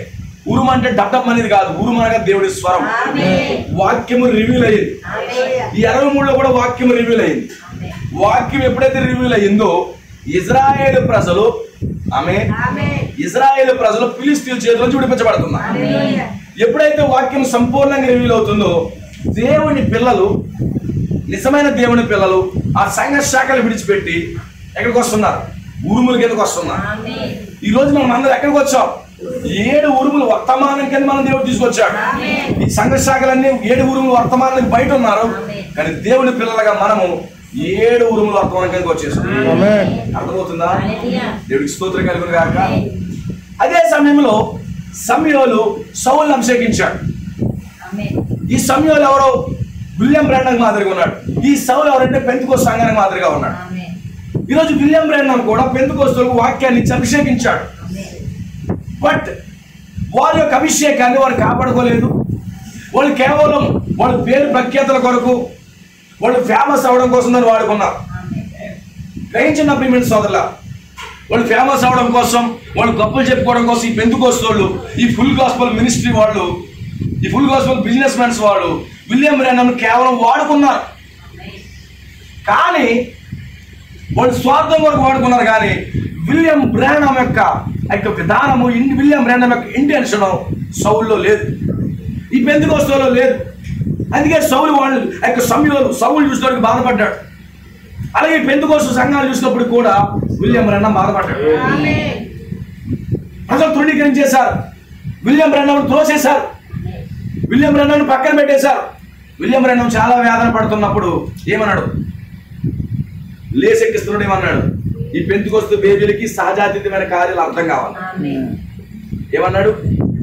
ఈ పెంతెకొస్తు బేబీస్కి నువ్వు సహజాతీతమైన కార్యాలు చెప్పిన వాళ్ళకి అర్థం కావాలి. అయితే ఈ సహజాతీతమైన కార్యముల కొరకు ఒక వ్యక్తి ఉన్నాడు, వెళ్ళి ఆ వ్యక్తిని అభిషేకించని చెప్పాడు. అందుకే ప్రవక్త ఒక స్ట్రాంగ్ స్టేట్మెంట్ ఇచ్చాడు. తెలుసా? ఈ పెంతెకొస్తులకి మారు మనసు రాదని చెప్పాడు. ఎంత భయంకర మాట తెలుసండి. వాళ్ళు పశ్చాత్తాపడతారు, మారు మనసు పొందుతారు అనుకుంటామా? అవకాశం ఇద్దాం వర్తమానం వింటారని చెప్తాను. కానీ ప్రవక్త మొత్తంలో మీకు చెప్పాను ఇదివరకే, వాళ్ళకి మారు మనసే రాదని చెప్పాడు. ఆమె చాలా కఠినంగా ఉన్నారని చెప్పాడు. అందుకే అమెరికా ఇంకా మారు మనసు పొందదని చెప్పాడు.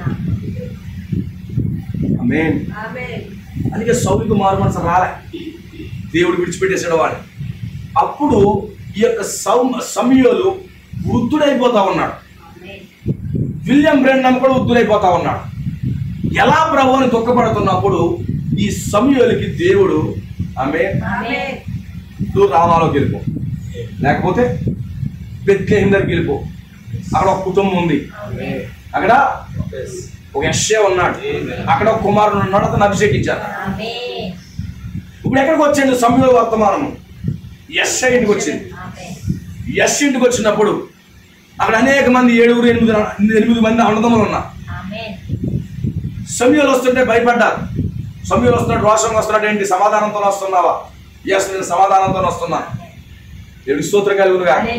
వచ్చినప్పుడు ఈ సమూయేలు ఈ విధానంలో వచ్చింది. ఎందుకంటే ఫైనల్ మినిస్ట్రీ సమూయేలుకి ఇంకా ఫైనల్ మినిస్ట్రీ కాలం, అది చివరి పరిచయ దినాలు అవి. ఈ చివరి పరిచయ దినాల్లో ఇప్పుడు ఏం చేయబోతున్నాడంటే ఒక బలమైనటువంటి అభిషేకాన్ని, ఇజ్రాయేల్ యొక్క చరిత్ర లేకపోతే ఇజ్రాయేల్ యొక్క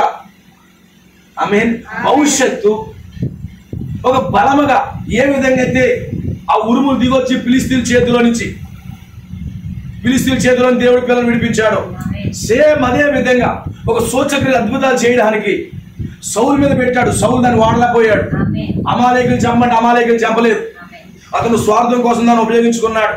అందుకే పెంతెకొస్తు వరాలని వాళ్ళు స్వార్థం కోసం వాడుకున్నారు. సౌలు దేవుడిచ్చిన అభిషేకాన్ని సొంతంగా వాడుకున్నాడండి, అతని లాభం కోసం. ఈరోజు చూడండి, చాలా మంది పెద్ద పెద్ద సేవకులు దేవుడు వాళ్ళకి వరాలు ఇచ్చాడు, స్వస్థపరిచే వరం ఇచ్చాడు, 9 వరాలు ఇచ్చాడు, బుద్ధివాక్యం, జ్ఞానవాక్యం, స్వస్థతలు, అద్భుతాలు, వరాలు, భాషలను ఇచ్చాడు. ఆ రోజు దేవుడు అభిషేకం ఇస్తే ఈ సమూయేలు ఏ విధంగా తన జీవితాన్ని గొప్ప చేసుకోవడానికి దేవుడిచ్చిన వరాలు వాడుకున్నాడో అదే విధంగా ఈరోజు ఇప్పుడున్న బోధకులందరూ కూడా దేవుడు వరాలు ఇస్తే ఆ స్వస్థత వరాలు, అద్భుతాలు అని చెప్పి ఏం చేస్తున్నారు?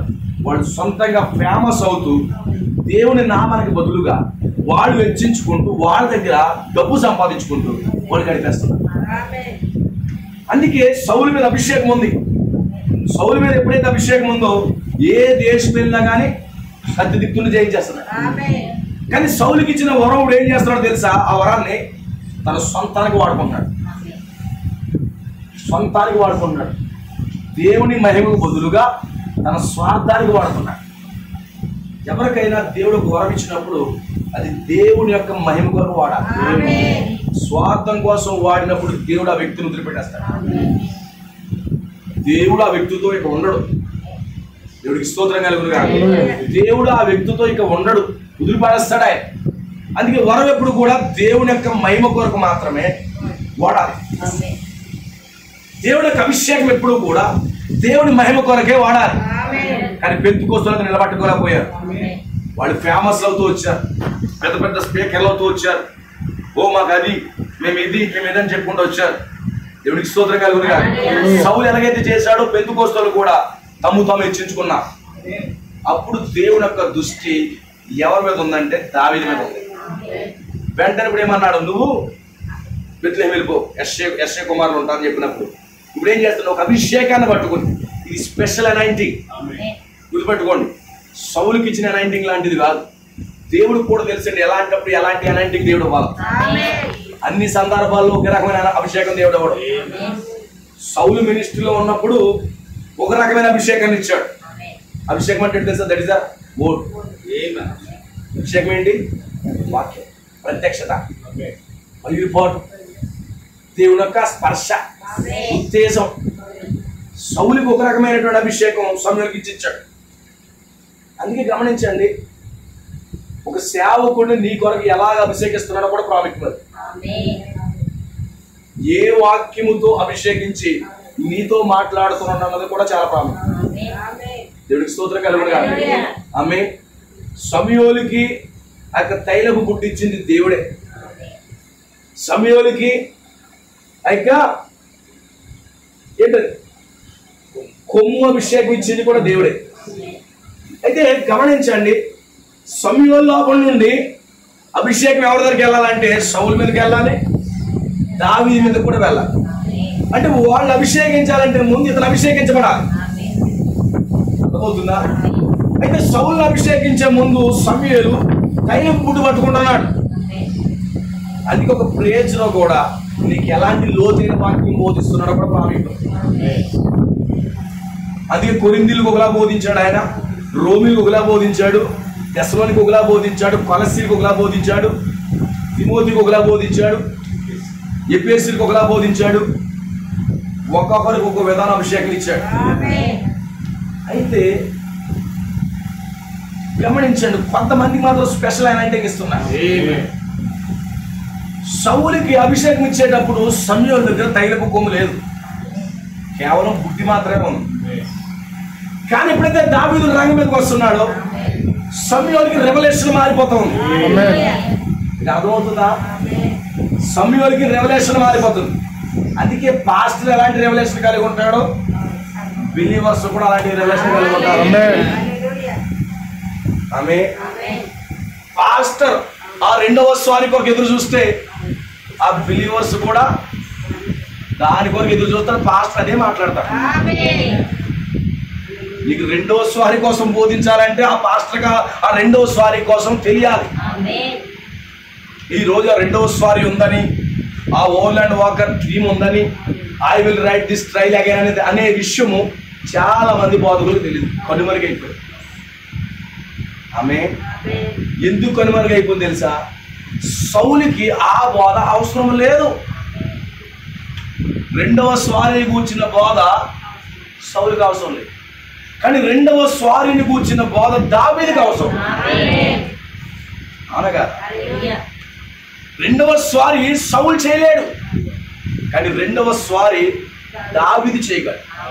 అందుకే సౌలు దగ్గరకు వచ్చేటప్పటికి ఒక అభిషేకము, దావీదు దగ్గరకు వచ్చేటప్పుడు ఒక అభిషేకం వచ్చేస్తుంది. అయితే నువ్వు ఎలాంటి అభిషేకంతో కింద ఉన్నావో చూసుకోవాలి. ఇప్పుడు నువ్వు ఎలాంటి అభిషేకం కింద ఉంటే అలాంటి అభిషేకాన్ని పొందుతూ దాని కొరకే నువ్వు నిలబడతావు. అర్థమవుతుందా? కొంచెం లోతుగా ఆలోచించండి. నీకు ఎలాంటి అభిషేకం అయితే కుమ్మరించబడుతుందో నువ్వు అలాంటి అభిషేకం కింద ఉంటావు. ఆ అభిషేకంతోనే నువ్వు సాజాతీతమైన కార్యాల వైపు వెళ్తావు. అర్థమవుతుంది? దేవుడికి స్తోత్రం కలుగుతుంది. కానీ గ్రహించండి, సౌలు దగ్గరకు సమూయేలు ప్రీచ్ చేస్తే సౌలు దగ్గర ఏం బోధిస్తారు తెలుసా? ఆమె సౌలు దగ్గర సమూయేలు ప్రీచ్ చేస్తే ఏం ప్రీచ్ చేస్తారో తెలుసా? ఆమె ముద్దల కోసం మాట్లాడు, ఆమె రెండవ స్వారీ కోసం మాట్లాడు. ఆమె విషయం ఏంటంటే అప్పటికే సమూయేలుకి తెలియదండి, సమూయేలుకి తెలియదండి. కానీ దావీదు దగ్గరికి వెళ్తున్నప్పుడు సమూయేలుకి రెవల్యూషన్ వచ్చేసి కొమ్ము అభిషేకం యొక్క ప్రత్యక్షత వచ్చింది. అందుకే నీ మీదకి ఎలాంటి అభిషేకం వస్తుందో కూడా చూడాలి. సౌలుకి వచ్చే అభిషేకం వస్తుందా? సమూయేలులో ప్రాబ్లం లేదు, ఇక్కడ కూర్చున్న ప్రజలతో ప్రాబ్లం. సమూయేలులో సమస్య లేదు. అదే సమూయేలు పర్సన్ ఒకడే,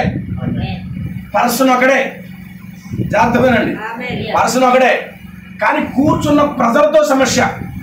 ఒకవేళ సౌలు కూర్చుంటే ఆ అభిషేకం వెళ్తారు, దావీదు కూర్చుంటే వేరే అభిషేకం వెళ్తారు. అర్థమవుతుందా? దేవుడికి స్తోత్రం కలుగుగా. అందుకే ఈ రోజు నీకు దేవుడిని అభిషేకించడానికి ఇష్టపడుతున్నాడు. అయితే సమూయేలు వచ్చేసాడు. సమూయేలు వచ్చి వారి మధ్యలోకి వచ్చినప్పటికీ 7 అన్నదమ్ములు రెడీగా ఉన్నారు. ఎందుకని? రాజు అయిపోతామన్నట్టుగా ఉన్నారు. సమూయేలు అభిషేకిస్తే వెంటనే రాజు అయిపోతాడు ఏమన్నట్టుగా ఉన్నారు, జరిగే పని ఏమిగా. కానీ దావీదు ఎక్కడో ఉన్నాడు. వాళ్ళందరూ గుండెలు జాతి ఇలా కలబడిపోతున్నారు. దేవుడు నన్ను అభిషేకిస్తాడు, నన్ను అభిషేకిస్తాడు. దేవుడి స్తోత్రం కలుగుగా. హల్లెలూయా. దేని కొరకు? రెండవసారి కొరకు. రెండవసారి కోసం దేవుడు నన్ను అభిషేకిస్తాడు, నన్ను అభిషేకిస్తాడు. ఆమేన్. దేవుడికి సాటిస్ఫాక్షన్ లేదు, దేవుడికి సాటిస్ఫాక్షన్ లేదు. సమూయేలు సాటిస్ఫాక్షన్ అవ్వట్లేదు ఆమె చూసి. ఆమేన్. దేవుడికి స్తోత్రం కలుగుగా. అని ఈ లోపల ఎవరున్నారు? ఎక్కడో దావీదు ఉన్నారు. ఎక్కడో దావీదు, లిటిల్ డేవిడ్, సామాన్యమైన వ్యక్తి. ఇప్పుడు ఆ వ్యక్తిని పిలిపించి కూడా వచ్చారు. ఇప్పుడు ఆ వ్యక్తి ఎప్పుడైతే వచ్చాడో సమూయేలు దగ్గర ఉన్నటువంటి ఆ యొక్క అభిషేకం అంతా కూడా దావీదు మీద కుమ్మరిస్తున్నాడు. ఆమేన్. దావీదు అభిషేకంతో నింపబడుతున్నాడు. ఎప్పుడైతే ఆ స్ట్రాంగ్ గా బలమైన అభిషేకం వచ్చిందో, ఇక్కడ ఇంగ్లీష్ లో చాలా బాగా చెప్పాడు, వారందరి మధ్యలో అతను అభిషేకించేశాడు. వారు ఎదుటని చెప్పాడు తెలుగులో, కానీ వారందరి మధ్యలో దావీదుని అభిషేకించాడు. ఆమేన్. ఈరోజు నేను చెప్పేది ఏంటంటే, ఈ గడియ వర్తమానము, సమూయేలుకు వర్తమానము అనగా విలియం బ్రన్హాం వర్తమానము సంఘములో కొంతమందిని బలంగా అభిషేకించాలి. అభిషేకించకపోతే సాజాతీతమైన కార్యాలు జరగవు. ఆ రెండవ స్వారీ కార్యాలు జరగవు. ఆ సంఘంలో కొంతమంది దావీదు లాంటి వాళ్ళు ఉన్నారు. వాళ్ళు అతి సామాన్యులు, గొప్పలు కాదు, అతి సామాన్యులు. ప్రవక్త వర్తమానం వాళ్ళు పట్టుకుంటున్నారు, వారి అతికి వెళ్తుంది, దేవుడు వాళ్ళు అభిషేకిస్తున్నారు. అని నీకు అభిషేకం ఎలా వస్తుందబ్బా? ఎలా వస్తుంది? బకెడు తెచ్చేసి నుండా పని మెయింటేసేస్తాడా? అభిషేకం ఎలా వస్తుంది? ఎలా అభిషేకించబడతావు? ఆమేన్. నువ్వు ఎలా అభిషేకించబడతావు? ఆమేన్. దేవుడికి స్తోత్రం కలుగుగా. నువ్వు ఏ విధంగా అభిషేకించబడతావు? నువ్వు అభిషేకించబడాలంటే, నువ్వు ఒక పరిచర్య కోసం అభిషేకించబడాలంటే, ఆమేన్, ఆ అప్కమింగ్ మినిస్ట్రీ కోసం అభిషేకించబడాలంటే, ఆ అభిషేక తైలం ముందు ఆ దైవజనుడికి ఉండాలి.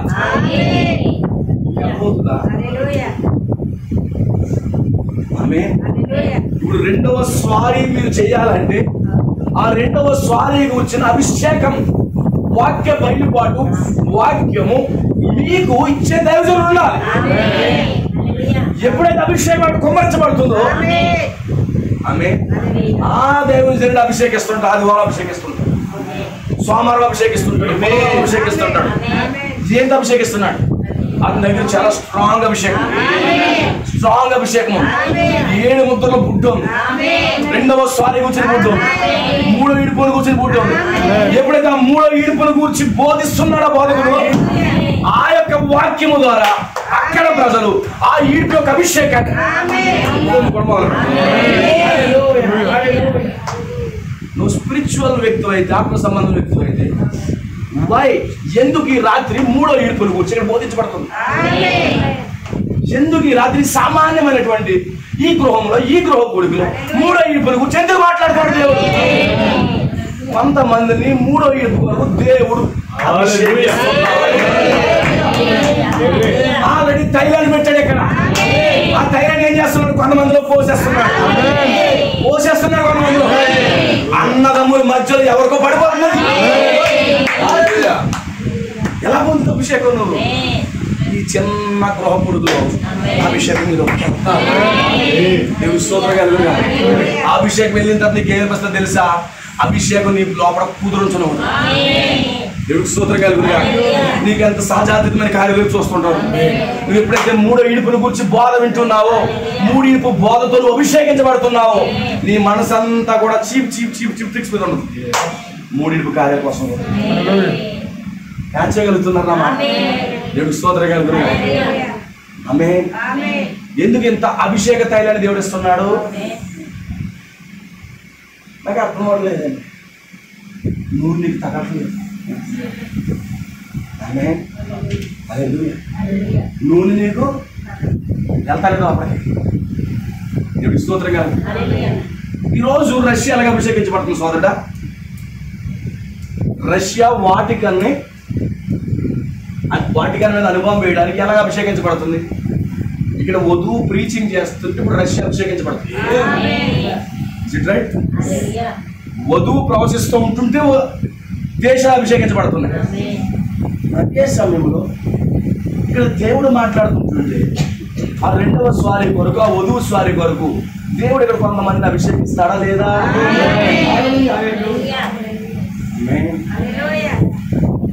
అందుకే ఎలాంటి వర్తమానాలు అందరూ నాకు పోయిన పెద్ద బాధపడతారు, అర్థం అవ్వకూడదు. పోనీ నాకు అర్థం అవ్వలేదు సార్, మరోసారి కలిసి నాకు చెప్పండి అనే ఆలోచన కూడా నాకు ఉండదు. అయిపోతున్నా వెళ్ళిపోదాం అనుకుంటారు, కానీ అయ్యో ఆ పాయింట్ నేను మిస్ అయ్యాను, ఆ అభిషేకాన్ని కోల్పోయాను. సేవకుడా ఆమె నాకు ఇది అర్థం అవ్వలేదు అని పర్సనల్గా ఏకాంతంగా వెళ్ళి నన్ను అభిషేకించు అంటాడా? నువ్వు ఎలాగ అభిషేకించబడతావు తెలుసు? వాక్యం చేత అభిషేకం. ఎలాగ అభిషేకించబడాలి? వాక్యం చేత అభిషేకం. ఒకవేళ సంఘంలో నీకు బోధించినప్పుడు నీకు అర్థం కాలేదనుకో, నా సోదరుడా నువ్వేదో చెప్పావు సంఘంలో, కొంచెం నాకు మిస్అండర్స్టాండ్ అయింది, నాకు కొంచెం చెప్పవా, నన్ను అభిషేకించవా?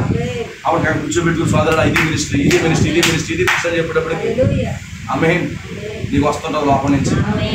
ఆమేన్ నీకు లోపల ఏదో ప్రేరణ వస్తుంది, ఎస్ నాకు ఎలాంటి మినిస్ట్రీ కావాలి, ఎలాంటి పరిచయం చేయాలి, అలాంటి థాట్ నీకు ఎప్పుడైతే నీ హృదయంలో కలుగుతుందో నీవు అభిషేకించబడుతున్నావు. అర్థమవుతుందా? దేవుడి స్తోత్రం కలుగుతుంది. ఇలాంటి ఆలోచన నీకు ఎప్పుడైతే కలుగుతుందో, అయ్యో నా సేవకుడు బోధించాడు 3 కోసం, ఆ వధువు స్వారీ కోసం మాట్లాడాడు, రెండవ స్వారీ ఒకటి ఉందంట, ప్రవక్త ఇది వరకు చేశాడట, ఇప్పుడు వధువు చేయబోతుందంట, ఆ వధువు నేనై ఉన్నాను. ఆమేన్. అయితే వధువు కార్యాలు విలియం బ్రానమ్ చేసినట్టుగా నేను చెయ్యాలి అని ఎప్పుడైతే నీ లోపల కలుగుతుందో దట్ ఈస్ ద సైన్ దేవుడు నిన్ను అభిషేకిస్తాడు. That is the sign. Are you catch? పట్టుకోగలుగుతున్నారా?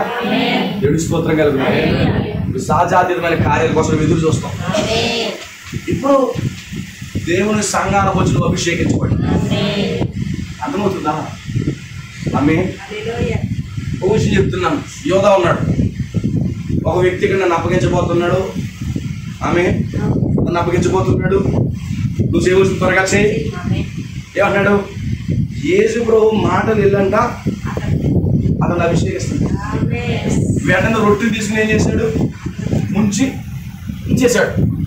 ఎప్పుడైతే ఇచ్చాడు ఏమైంది? అతనిలోకి ఏమైంది? దెయ్యం వెళ్ళింది. అంటే ఇప్పుడు ఆ కార్యం కొరకు యేసు ప్రభుని సిలువుకు అప్పగించడం కొరకు ఈ యొక్క యోధా ఇస్కరియోతు అభిషేకించబడ్డాడు. అవునగా? అది కొంచెం అలా పక్కన పెట్టాడు. ఇప్పుడు నిజంగానే నువ్వు వధువుగా ఉంటే ఇక్కడ దేవుడు మాట్లాడుతున్నాడు, అయ్యా నువ్వు వధువు స్వారీ చేయబోతున్నావు, నువ్వు 11 మాట చేయబోతున్నావు. అది నీ ఎబిలిటీ బట్టి ఏమీ లేదు, అక్కడ నీ సామర్థ్యం ఏమీ లేదు, మర్చిపోవద్దు.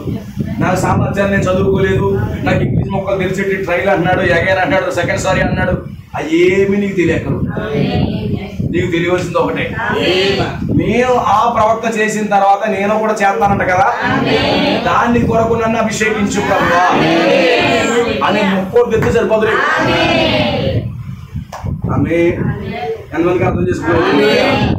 ఇప్పుడు ఎప్పుడైతే యోధా కాలం అభిషేకం వచ్చింది, తన పనిలో అతను నిమగ్నం అయిపోయాడు. అవునా కదా? రొట్టె ఇచ్చినామని నేను అప్పగించాడా? ఆ రొట్టె లోపలికి వెళ్ళి ఏం చేస్తుంది? అతన్ని అభిషేకిస్తుంది. అదే తిరుగుతున్నారు హృదయంలో. ఏమని? అప్పగించే మినిస్ట్రీ అని లోపల అదే తిరుగుతుంది. ఈరోజు సంఘములో పాస్టర్ని అప్పగిస్తాడని బోధిస్తాడు. ఈ మాటలు కొంతమందిలోకి వెళ్తాయి.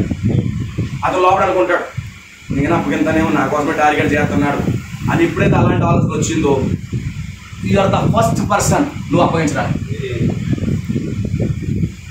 అవుతుందా? ఈరోజు నన్నే టార్గెట్ చేశాడు, నాతోనే మాట్లాడుతున్నాడు, నా కోసమే చెప్తున్నాడు. ఆమె నేనే అప్పగించేస్తానంట. అయితే నన్ను అన్నాడు కాబట్టి అలాగైనా అప్పగించేస్తాను. అలాంటి అభిషేకం వస్తుంది. నువ్వు దొంగతనం చేసేటప్పటికి ఏముంటుంది? ఏమిస్తుంది? నేను చేయలేదు, చేశాను అన్నాడు. నేను చేసి చూపిస్తానంట. యోధ అప్పటి వరకు యథార్థంగానే ఉన్నాడండి. అన్నాడా? అప్పటి వరకు ఏం తప్పు చేశాడా? కానీ ఎప్పుడైతే అక్కడ ప్రీచింగ్ మొదలెట్టాడో అప్పుడు ప్రీచింగ్ వెళ్ళి అతన్ని అప్పగించే దానికి అభిషేకించింది. ఒక అప్పగించే పరిచర్యకు దేవుడు అలా అభిషేకిస్తే ప్రీచింగ్ చేసినప్పుడు ఇప్పుడు ఆ సహజాతీతమైన కార్యాలను చేయడానికి, ఇంకా మూడేడుపు కార్యాలను చేయడానికి, ఒక సహజాతీతమైన కార్యాలు సంఘము వధువు చేస్తుంది అని ఇక్కడ బోధకుడు నిలబడినప్పుడు ఇక నిజంగా ఒక సాధారణమైన వధువు ఇక్కడ కూర్చుంటే ఆ మాటలు ఆమెలోకి వెళ్ళి అభిషేకాన్ని ఇస్తాయి. నేను అది చెప్పడానికి ప్రయత్నిస్తున్నాను. అభిషేకం అంటే ఏదో బగ్గి నీళ్ళు తెచ్చి నీ మొఖాన్ని వాడతారు అనుకోవద్దు. ప్రీచింగ్ ని అభిషేకిస్తాం.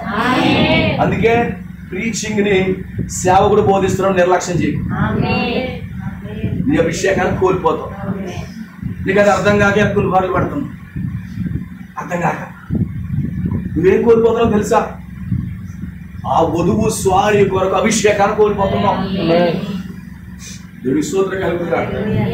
ఆమె ఎక్కడి నుంచి వస్తే ప్రవక్త అన్నాడు. ఇక్కడ నాకు చాలా థ్రిల్లింగ్ ఉంది మాటలు చెప్తుంది. ఆమె ఇంకో వ్యక్తట ఈ యొక్క విజన్ లో, ఓర్లాండ్ వాకర్ విజన్ లో చాలా ఇంపార్టెంట్ విజన్ అండి. చదవని ఇంటికి వెళ్ళిన తర్వాత దాన్ని ఎరుగుదనే వర్తమానంలో 91 పారాగ్రాఫ్ నుంచి కింద చదవండి. అది చాలా పెద్ద విజన్ అండి. అందులో ప్రవక్త అంటాడు, చెప్పుకుంటూ వచ్చి ఒక వ్యక్తి నల్లని గుర్రం, తెల్లని గుర్రం, ఎర్రని గుర్రం కలిపి అతడు స్వారీ చేయడానికి, స్వారీ చేయడానికి వాడు వస్తున్నాడట. వాడు ఏదో చేద్దామని వాడు వస్తున్నాడట. కానీ ప్రవక్త అంటాడు, చీ ఇక్కడ నుంచి పో అంటాడు.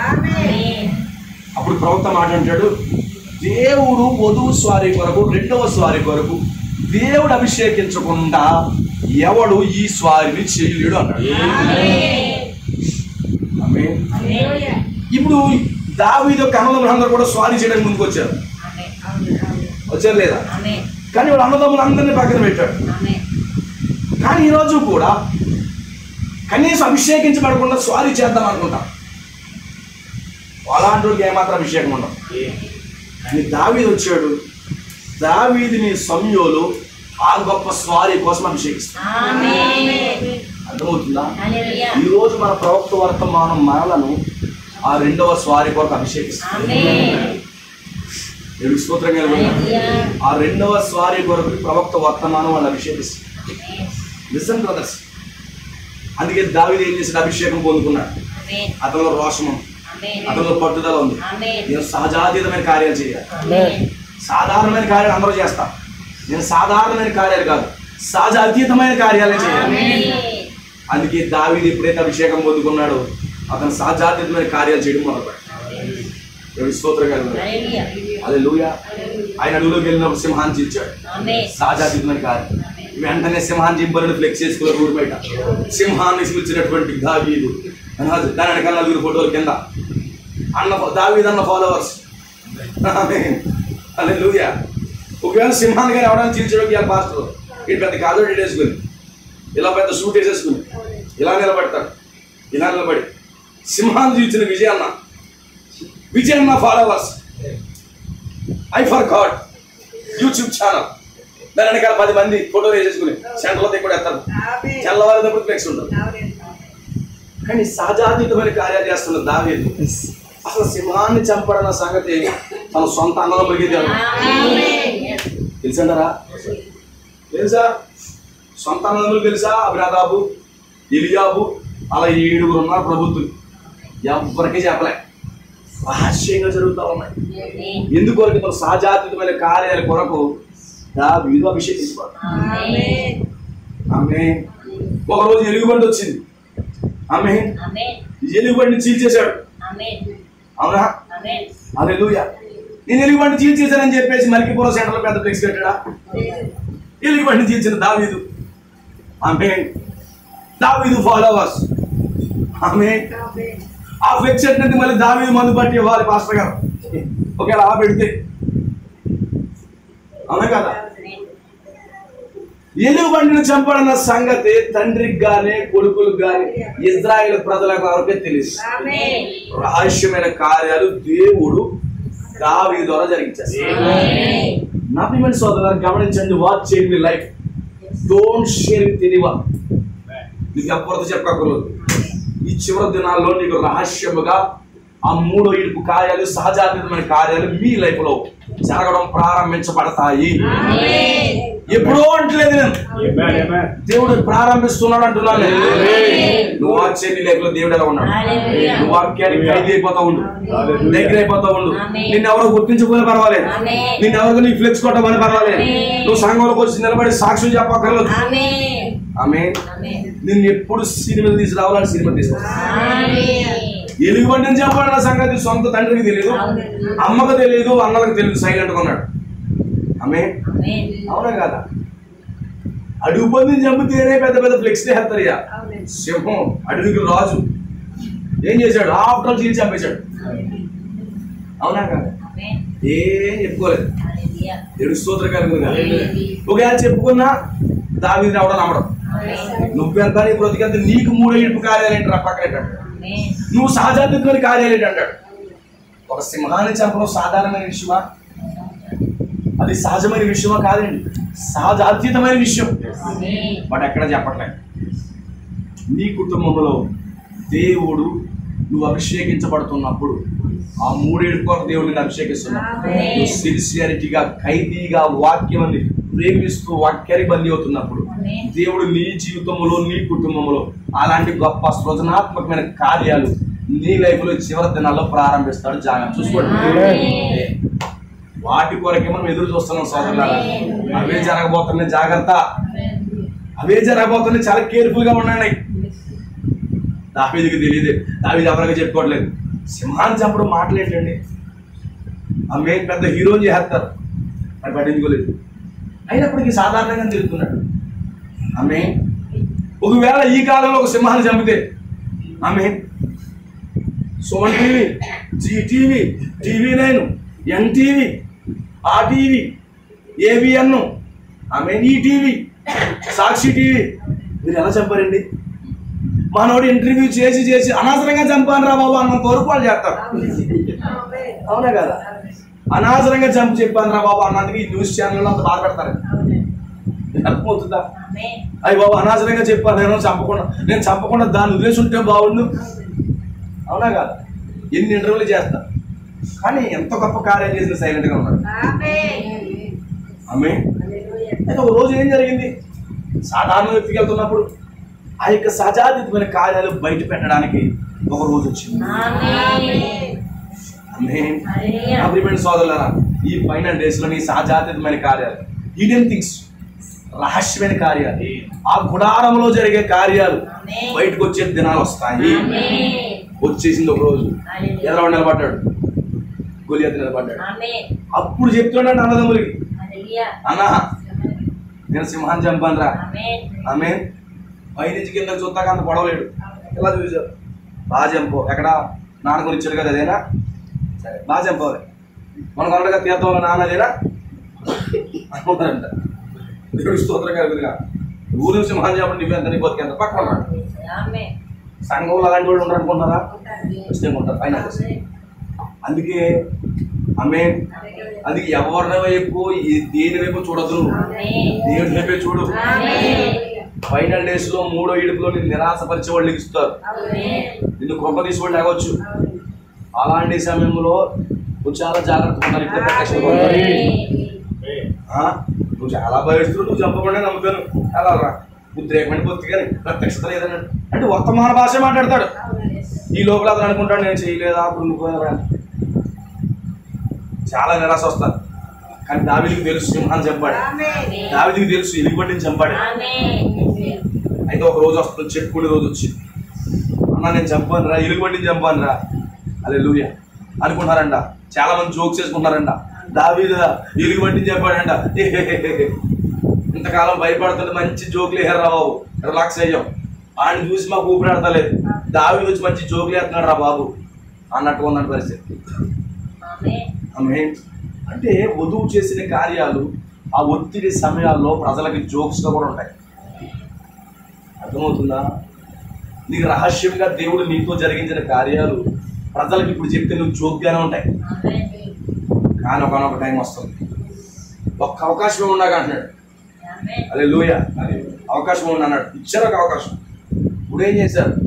సహజాతీతమైన వ్యక్తి అతను, సాధారణమైన వ్యక్తి కాదు అతను. ఆమె చాలా పొడవైన వ్యక్తి, చాలా ఎత్తరి, చాలా బలవంతుడు. అలాంటి వ్యక్తిని ఆఫ్టర్ ఉన్న ఈ వ్యక్తి అతను చంపుతున్నాడు. సహజాతీతమైన కార్యాలు. దేవుని స్తోత్రం కలుగుతుంది. అప్పుడు దావీదు రుజువు అవుతున్నాడు. ఎప్పుడు దావీదు రుజువు అవుతున్నాడు? గొలియాతుని ఎప్పుడైతే చంపాడు దావీదు రుజువు అవడం మొదలుపడ్డాడు.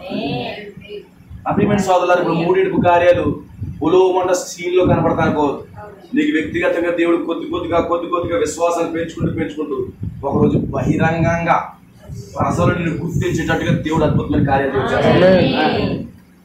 దేవుడికి స్తోత్రం కలుగునుగా. అర్థం చేసుకోగలుగుతున్నారా? ఆమేన్. అభిమన్యు సోదరులు జాగ్రత్తగా గ్రహించండి. అప్పుడు దావీదు ఏమైపోయాడు? అందరికీ పబ్లిక్ అయింది. దేవుడికి స్తోత్రం కలుగునుగా. తర్వాత ఏం జరుగుతుంది? దావీదుకి వివాహం ఆఫర్ చేయబడింది. అంతకుముందు ఏమన్నాడు? ఈ గొలియాతుని చంపితే ఏమన్నా రివార్డ్స్ ఉన్నాయన్నారు. 3 రివార్డ్స్ పెట్టారు. ఏంటి రివార్డ్స్? ఈ గొలియాతుని చంపిన వాడి కుటుంబంలో ఎవడైనా పన్ను కట్టేవాడు ఉంటే వాడు పన్ను కట్టకూడదు, ఒకటే. ఈ గొలియాతుని చంపిన వాడికి వివాహం, 2. ఈ గొలియాతుని చంపిన వాడికి 3ది స్తోత్రం కలుగునుగా. ఏం జరుగుతుంది? మూడోది శాశ్వత కాలం పన్ను కట్టకూడదు, ఒక రాజు కుమార్తెగా ఉంటాడు. తర్వాత 3ది చెప్పండి. దేవుడి స్తోత్రం కలుగునుగా. స్తోత్రం చూడండి. బహు ఐశ్వర్యం, డబ్బిస్తాను, బహు ఐశ్వర్యవంతులు అవుతారు. అంటే ఏమవుతుంది? నువ్వు స్టేటస్ మారిపోతావు.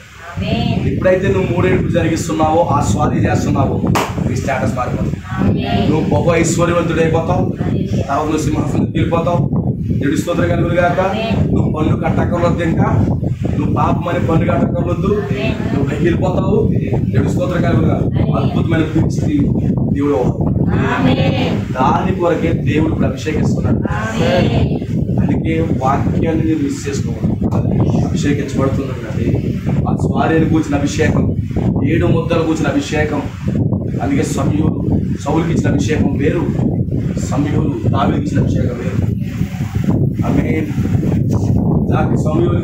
సౌలుకి అభిషేకంతో నిలబడలేకపోయాడు. ఇప్పుడు తెగలు గుమ్మిస్తే ఎక్కడ నిలబడతాడు? అతను నిలబడలేడు. అందుకే 3 ఏడుపేంటి? రహస్యమైన కార్యం. 3 ఏడుపేంటిది? రహస్యం. అందరికి కాదు, ఎన్నుకున్న వారికి. అందుకే సౌలు కాదు ఎన్నిక, దావీదు దేవుడి ఎన్నిక. అందుకే బహిరంగ దేవుడి స్తోత్రం కలుగునుగాక. ఎన్నుకున్న వారికే 3 ఏడుపు కార్యాలు చేస్తున్నారు. 3 ఏడుపు అనేది బహిరంగ ప్రదర్శన కాదు. అయితే దేవుడు వ్యక్తిగతంగా అతను చేశాడు. తర్వాత ఏం చేశాడు? రివార్డు ప్రకటించాడు. ఎప్పుడు జరుగుతుంది రివార్డు?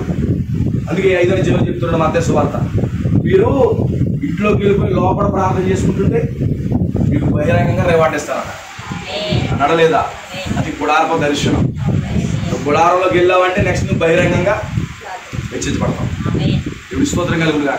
నేను చెప్పేది గమనించండి. ఈరోజు బ్రైడ్కి ఒక మినిస్ట్రీ ఉంది, నీకు ఒక పరిచర్య ఉంది. నా భర్త కొందా లేదా ఆలోచించు, నీకుందని నమ్ము. నాకు కొడుకుందా లేదా, నా మనవాళ్ళకు ఉందా లేదా, లేకపోతే మా అల్లుడికి ఉందా, ఏం కాదు, నాకుందని నమ్ము. అయితే ఆ నమ్మినప్పుడు దాంతో అభిషేకించబడు, దానికోసం అభిషేకించబడు. ఆమేన్. ప్రభు ఆ సహజాతీతమైన కార్యాలు నేను చేయాలి, అద్భుతమైన కార్యాలు నేను చేయాలి, ఆ సూపర్ నేచురల్ కార్యాలు నేను జరిగించాలి. దేవా నా ద్వారా నన్ను అభిషేకించు. ఎందుకంటే ఆ పరిచర్యకు దేవుడు అభిషేకించకపోతే కార్యాలు జరగవు. అభిషేకించు ప్రభువా, అభిషేకించు ప్రభు అని చెప్పి దేవుడు అడగండి. ఎలాగ అభిషేకిస్తున్నాడు? ఇంట్లో కూర్చొని అభిషేకిస్తాడా? దేవుడి సన్నిధికి వచ్చి వాక్యం రివీల్ అవుతున్నప్పుడు, వాక్యాన్ని లోపలికి వెళ్తున్నప్పుడు అది నీ యొక్క అభిషేకం. అప్పుడు అభిషేకించబడుతున్నప్పుడు నీకు ఒక మంట ఉంటుంది. ఏంటి మంట? ఓ సహజాతీయ కార్యాలను చేయాలని మంట కలుగుతుంది. That is the sign. దేవుడికి స్తోత్రం కలుగునుగాక. చిన్న వర్తమానాన్ని లోతైన వర్తమానాన్ని జాతపడుతుంది.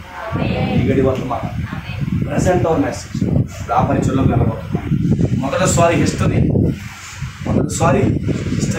ఇప్పుడు రెండోసారి జరగాలి. Present tense. ఇప్పుడు దానికి ఎవరు జరిగించాలి? ఆమేన్. మా సంఘపతి చేస్తారు, మా మాస్టర్ గారు చూసుకుంటారు అనుకో, నేనే చేయాలి. సంఘంలో ఒకరినైతే నేనే చేయాలి. ఆ స్టాండర్డ్లో నువ్వు రావాలి. దేవుని స్తోత్రం కలుగునుగాక. ప్రియమైన సోదరులారా, ఇప్పుడు అదే అందుకొరకే దావీదు అభిషేకించుకోవాలి. అందుకే తన జీవితంలో సహజాతీతమైన కార్యాలు చేసుకుంది. సింహాసనంలోకి ఎక్కేశాడు. దావీదు మాట అంటే మాట, దావీదు ఏ మాట అంటే ఆ మాట మీద ఎలా. ఒక మాట పలుకుతున్నావు, దాన్ని నెరవేర్చాలంతే. 3 ఇడుపులు ఏం జరుగుతుంది? నువ్వు పలికావంటే అది జరగవచ్చు. ఇప్పుడు దేవుడు ఎందుకు అభిషేకిస్తున్నాడో తెలుసా? ఆ 3 ఇడుపు కార్యం కోసం. ఒకరోజు అభిషేకం పూర్తవుతుంది, నువ్వు గొప్ప కార్యాలు చేయడం మొదలు పెడతావు. ప్రవక్త అంటున్నాడు, ఇది వాగ్దానం అంటే. స్వస్థత ఎలాగైతే వాగ్దానం ఉందో, ఈ 3వ ఏడుపులో వధువు స్వారీ చేయడం కూడా వాగ్దానం. నువ్వు ప్రార్థన చేయాలి, ప్రభువా నువ్వు వాగ్దానం చేసావు, ఒక వధువు స్వారీ ఉండబోతుందని చెప్పి నువ్వు వాగ్దానం చేసావు కదా ప్రభువా, ఆ వాగ్దానాన్ని స్వతంత్రించుకోవాలి, ఆ వాగ్దానాన్ని నేను స్వతంత్రించుకోవాలి. అది నా పరిచయ, దాని కొరకు నన్ను నియమించావని నేను నమ్ముతున్నాను, అది నా కొరకే, అది నువ్వు ఏర్పాటు చేసావని నేను నమ్ముతున్నాను చెప్పి నిశ్చయంగా నువ్వు సమర్పించుకోవాలి. సమర్పించుకుని దానికోసం ప్రార్థించి అభిషేకించబడి, ఆమె అభిషేకించడం అంటే ఏంటి? తినేసి వెళ్ళిపోవడం కాదు. దానికోసం నువ్వు ప్రతి దినం అభిషేకించబడుతూ మా పరిచయంలోకి మీరు స్తోత్రం కలుగును కాక. దీనికోసం ఆలోచించండి, ప్రభుత్వం దీవించును కాక. ఏ God bless you all. Cooperation మనం ప్రార్థన ప్రతి ఒక్కరు కూడా సమర్పించండి. Thank you Lord Jesus. ప్రభు ఈరోజు సమయంలో లాంటి ప్రవక్తను మనం అర్పించాడు. ఈరోజు ఆ ప్రవక్త వర్తమానం ఆ 3 ఏడుపు కొరకు మనం అభిషేకిస్తుంది. ఆ 3 ఏడుపు కొరకు మనం అభిషేకించేది ఈ గడియ ప్రవక్త వర్తమానమై ఉన్నది. ఆయన వాగ్దానం చేశాడు, అందుకే అభిషేకిస్తున్నాడు. దానికి వర్తమానం చేత అభిషేకించబడండి, ఆ తైలం చేత అభిషేకించబడండి. ఆ గొప్ప పరిచయంలో నువ్వు ఉంటావు, ఆ అద్భుతమైన పరిచయంలో నువ్వు ఉంటావు. ఓ నా ప్రియమైన సోదరులారా, ప్రభువు సమర్పించుకోండి. Thank you Lord. Hallelujah, hallelujah, hallelujah, hallelujah.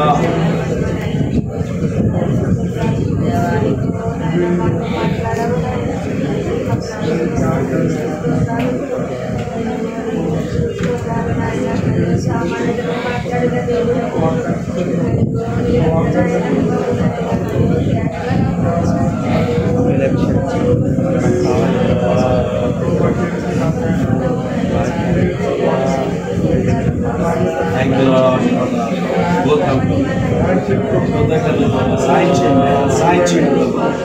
Hallelujah, hallelujah, hallelujah.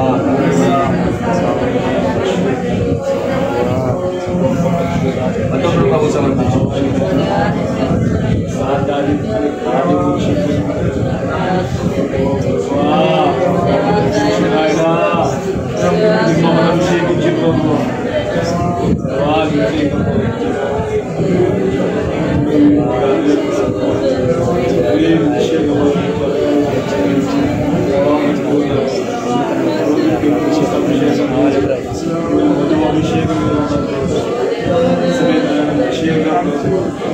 గొప్ప అభిషేకం అందించిన దేవుడు.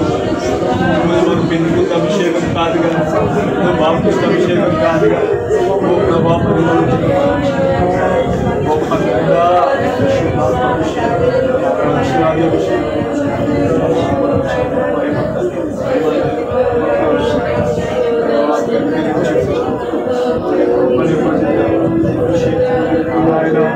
ఈ కాలం అభిషేకం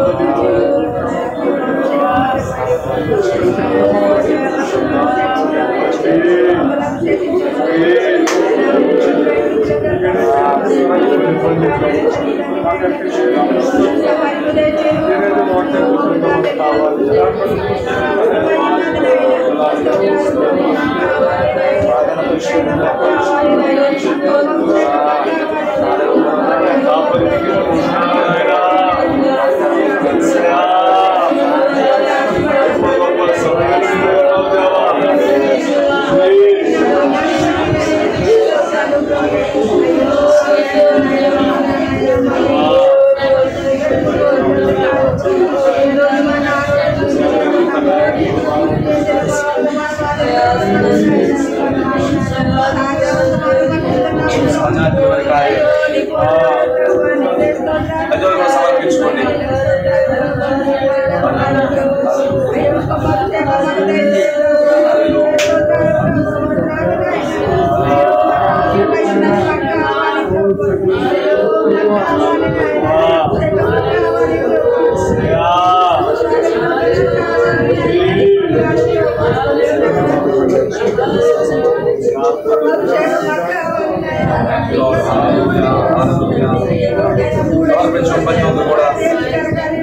ప్రార్థన చేసుకుందాం.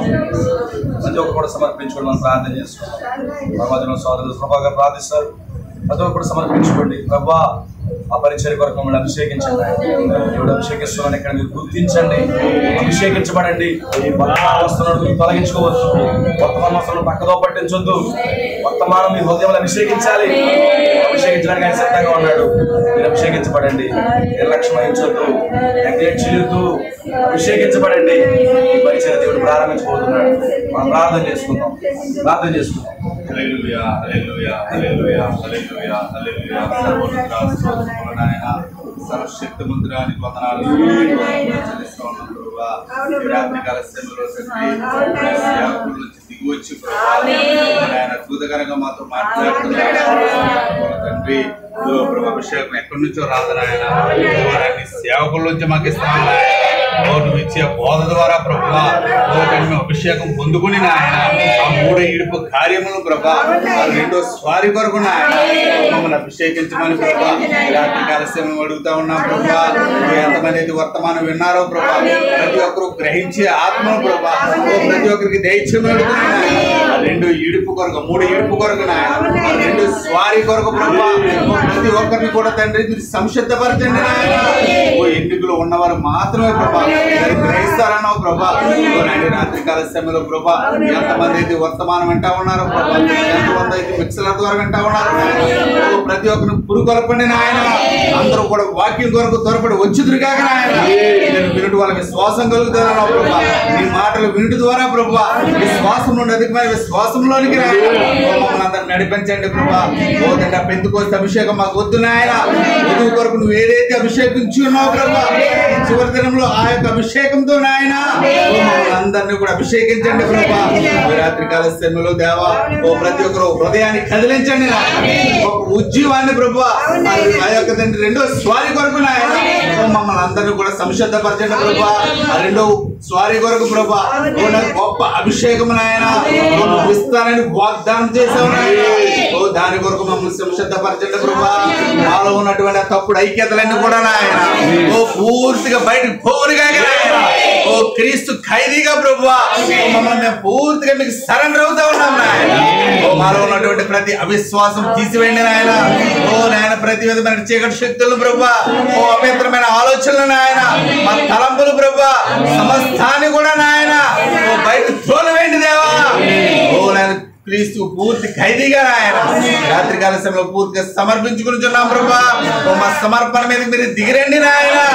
రాత్రి కాల సమయంలో అద్భుతకరంగా ప్రభా ఈ సేవకుని నిలబెట్టుకుని ప్రభా నిజంగా సమయల గురించి ప్రభా, విలియం బ్రన్హామ్ గారి గురించి నాయన ఎంతో చక్కగా వివరించావు నాయన. దావీదు కలిగి ఉన్నటువంటి అభిషేకం ప్రభా సౌలుకి లేదంట నాయన. చివరి దినంలో దావీదుకి ఇచ్చిన అభిషేకం ప్రభా కొన్ని వధుకు ఇవ్వబోతున్నావు నాయన. సహజాతీతమైన కార్యములు జరిగించడానికి ప్రభా మమ్మల్ని అభిషేకించండి నాయన. మమ్మల్ని వాడుకోండి ప్రభా. నాయన దీనులుగా తగ్గింపు కలిగిన వారుగా ప్రభా నేను మమ్మల్ని చేయండి నాయన. రాత్రి కాలశంలో వాక్య సేవకులు అభిషేకించండి, ఆయన కుటుంబాన్ని దీవించండి నాయన. కూడికి ఏర్పాటు చేసుకున్నటువంటి ప్రభా సోదరు విజయవారి కుటుంబాన్ని కూడా మీరు దీవించండి నాయన. కూడి వచ్చిన మా సోదరులందరినీ కూడా ప్రభా నాయన అభిషేకంతో ప్రభా ప్రతి ఒక్కరిని నింపి నాయన ఇక్కడ నుంచి పంపించమని అడుగుతా ఉన్నాం ప్రభా. ఆ అమ్మాయి మార్గం అనుభవం ప్రభా ప్రతి ఒక్కరికి దయచేయండి నాయన. రాత్రి కాలశంలో ప్రభా చిన్న కుడిలో దిగి వచ్చిన ఆయన అద్భుతకరంగా మాతో మాట్లాడారు. ఇక్కడ నుంచి మా జీవితాలను ప్రభా తప్పనిసరిగా ప్రభా వాక్యం శరీరమయ్యే దినాలు మేము జీవిస్తున్నామని ప్రభా, వధువులో శరీరం అవుతామని నాయన వాగ్దానం చేసావు ప్రభా. దాని కొరకు మమ్మల్ని సంసిద్ధపరచమని తండ్రి సమస్త ఘనత మహిమ ప్రభావాలు మీరు మాత్రమే పొందుకోమని ప్రభువైన యేసుక్రీస్తు నామములో ప్రార్థన అడుగుతున్నాం. ప్రభువైన యేసుక్రీస్తు అద్భుతమైన ప్రభా ఈ రాత్రి కూడా వచ్చిన బిడ్డలందరూ కూడా అలాగే కూడికి ఏర్పడిన కుటుంబానికి సేవకున్న వధువులు దేవుడు బలముగా అభిషేకించి ఆ 2వ స్వారీ కొరకు సిద్ధపరచుకున్నారు. ఆమేన్. God bless you all.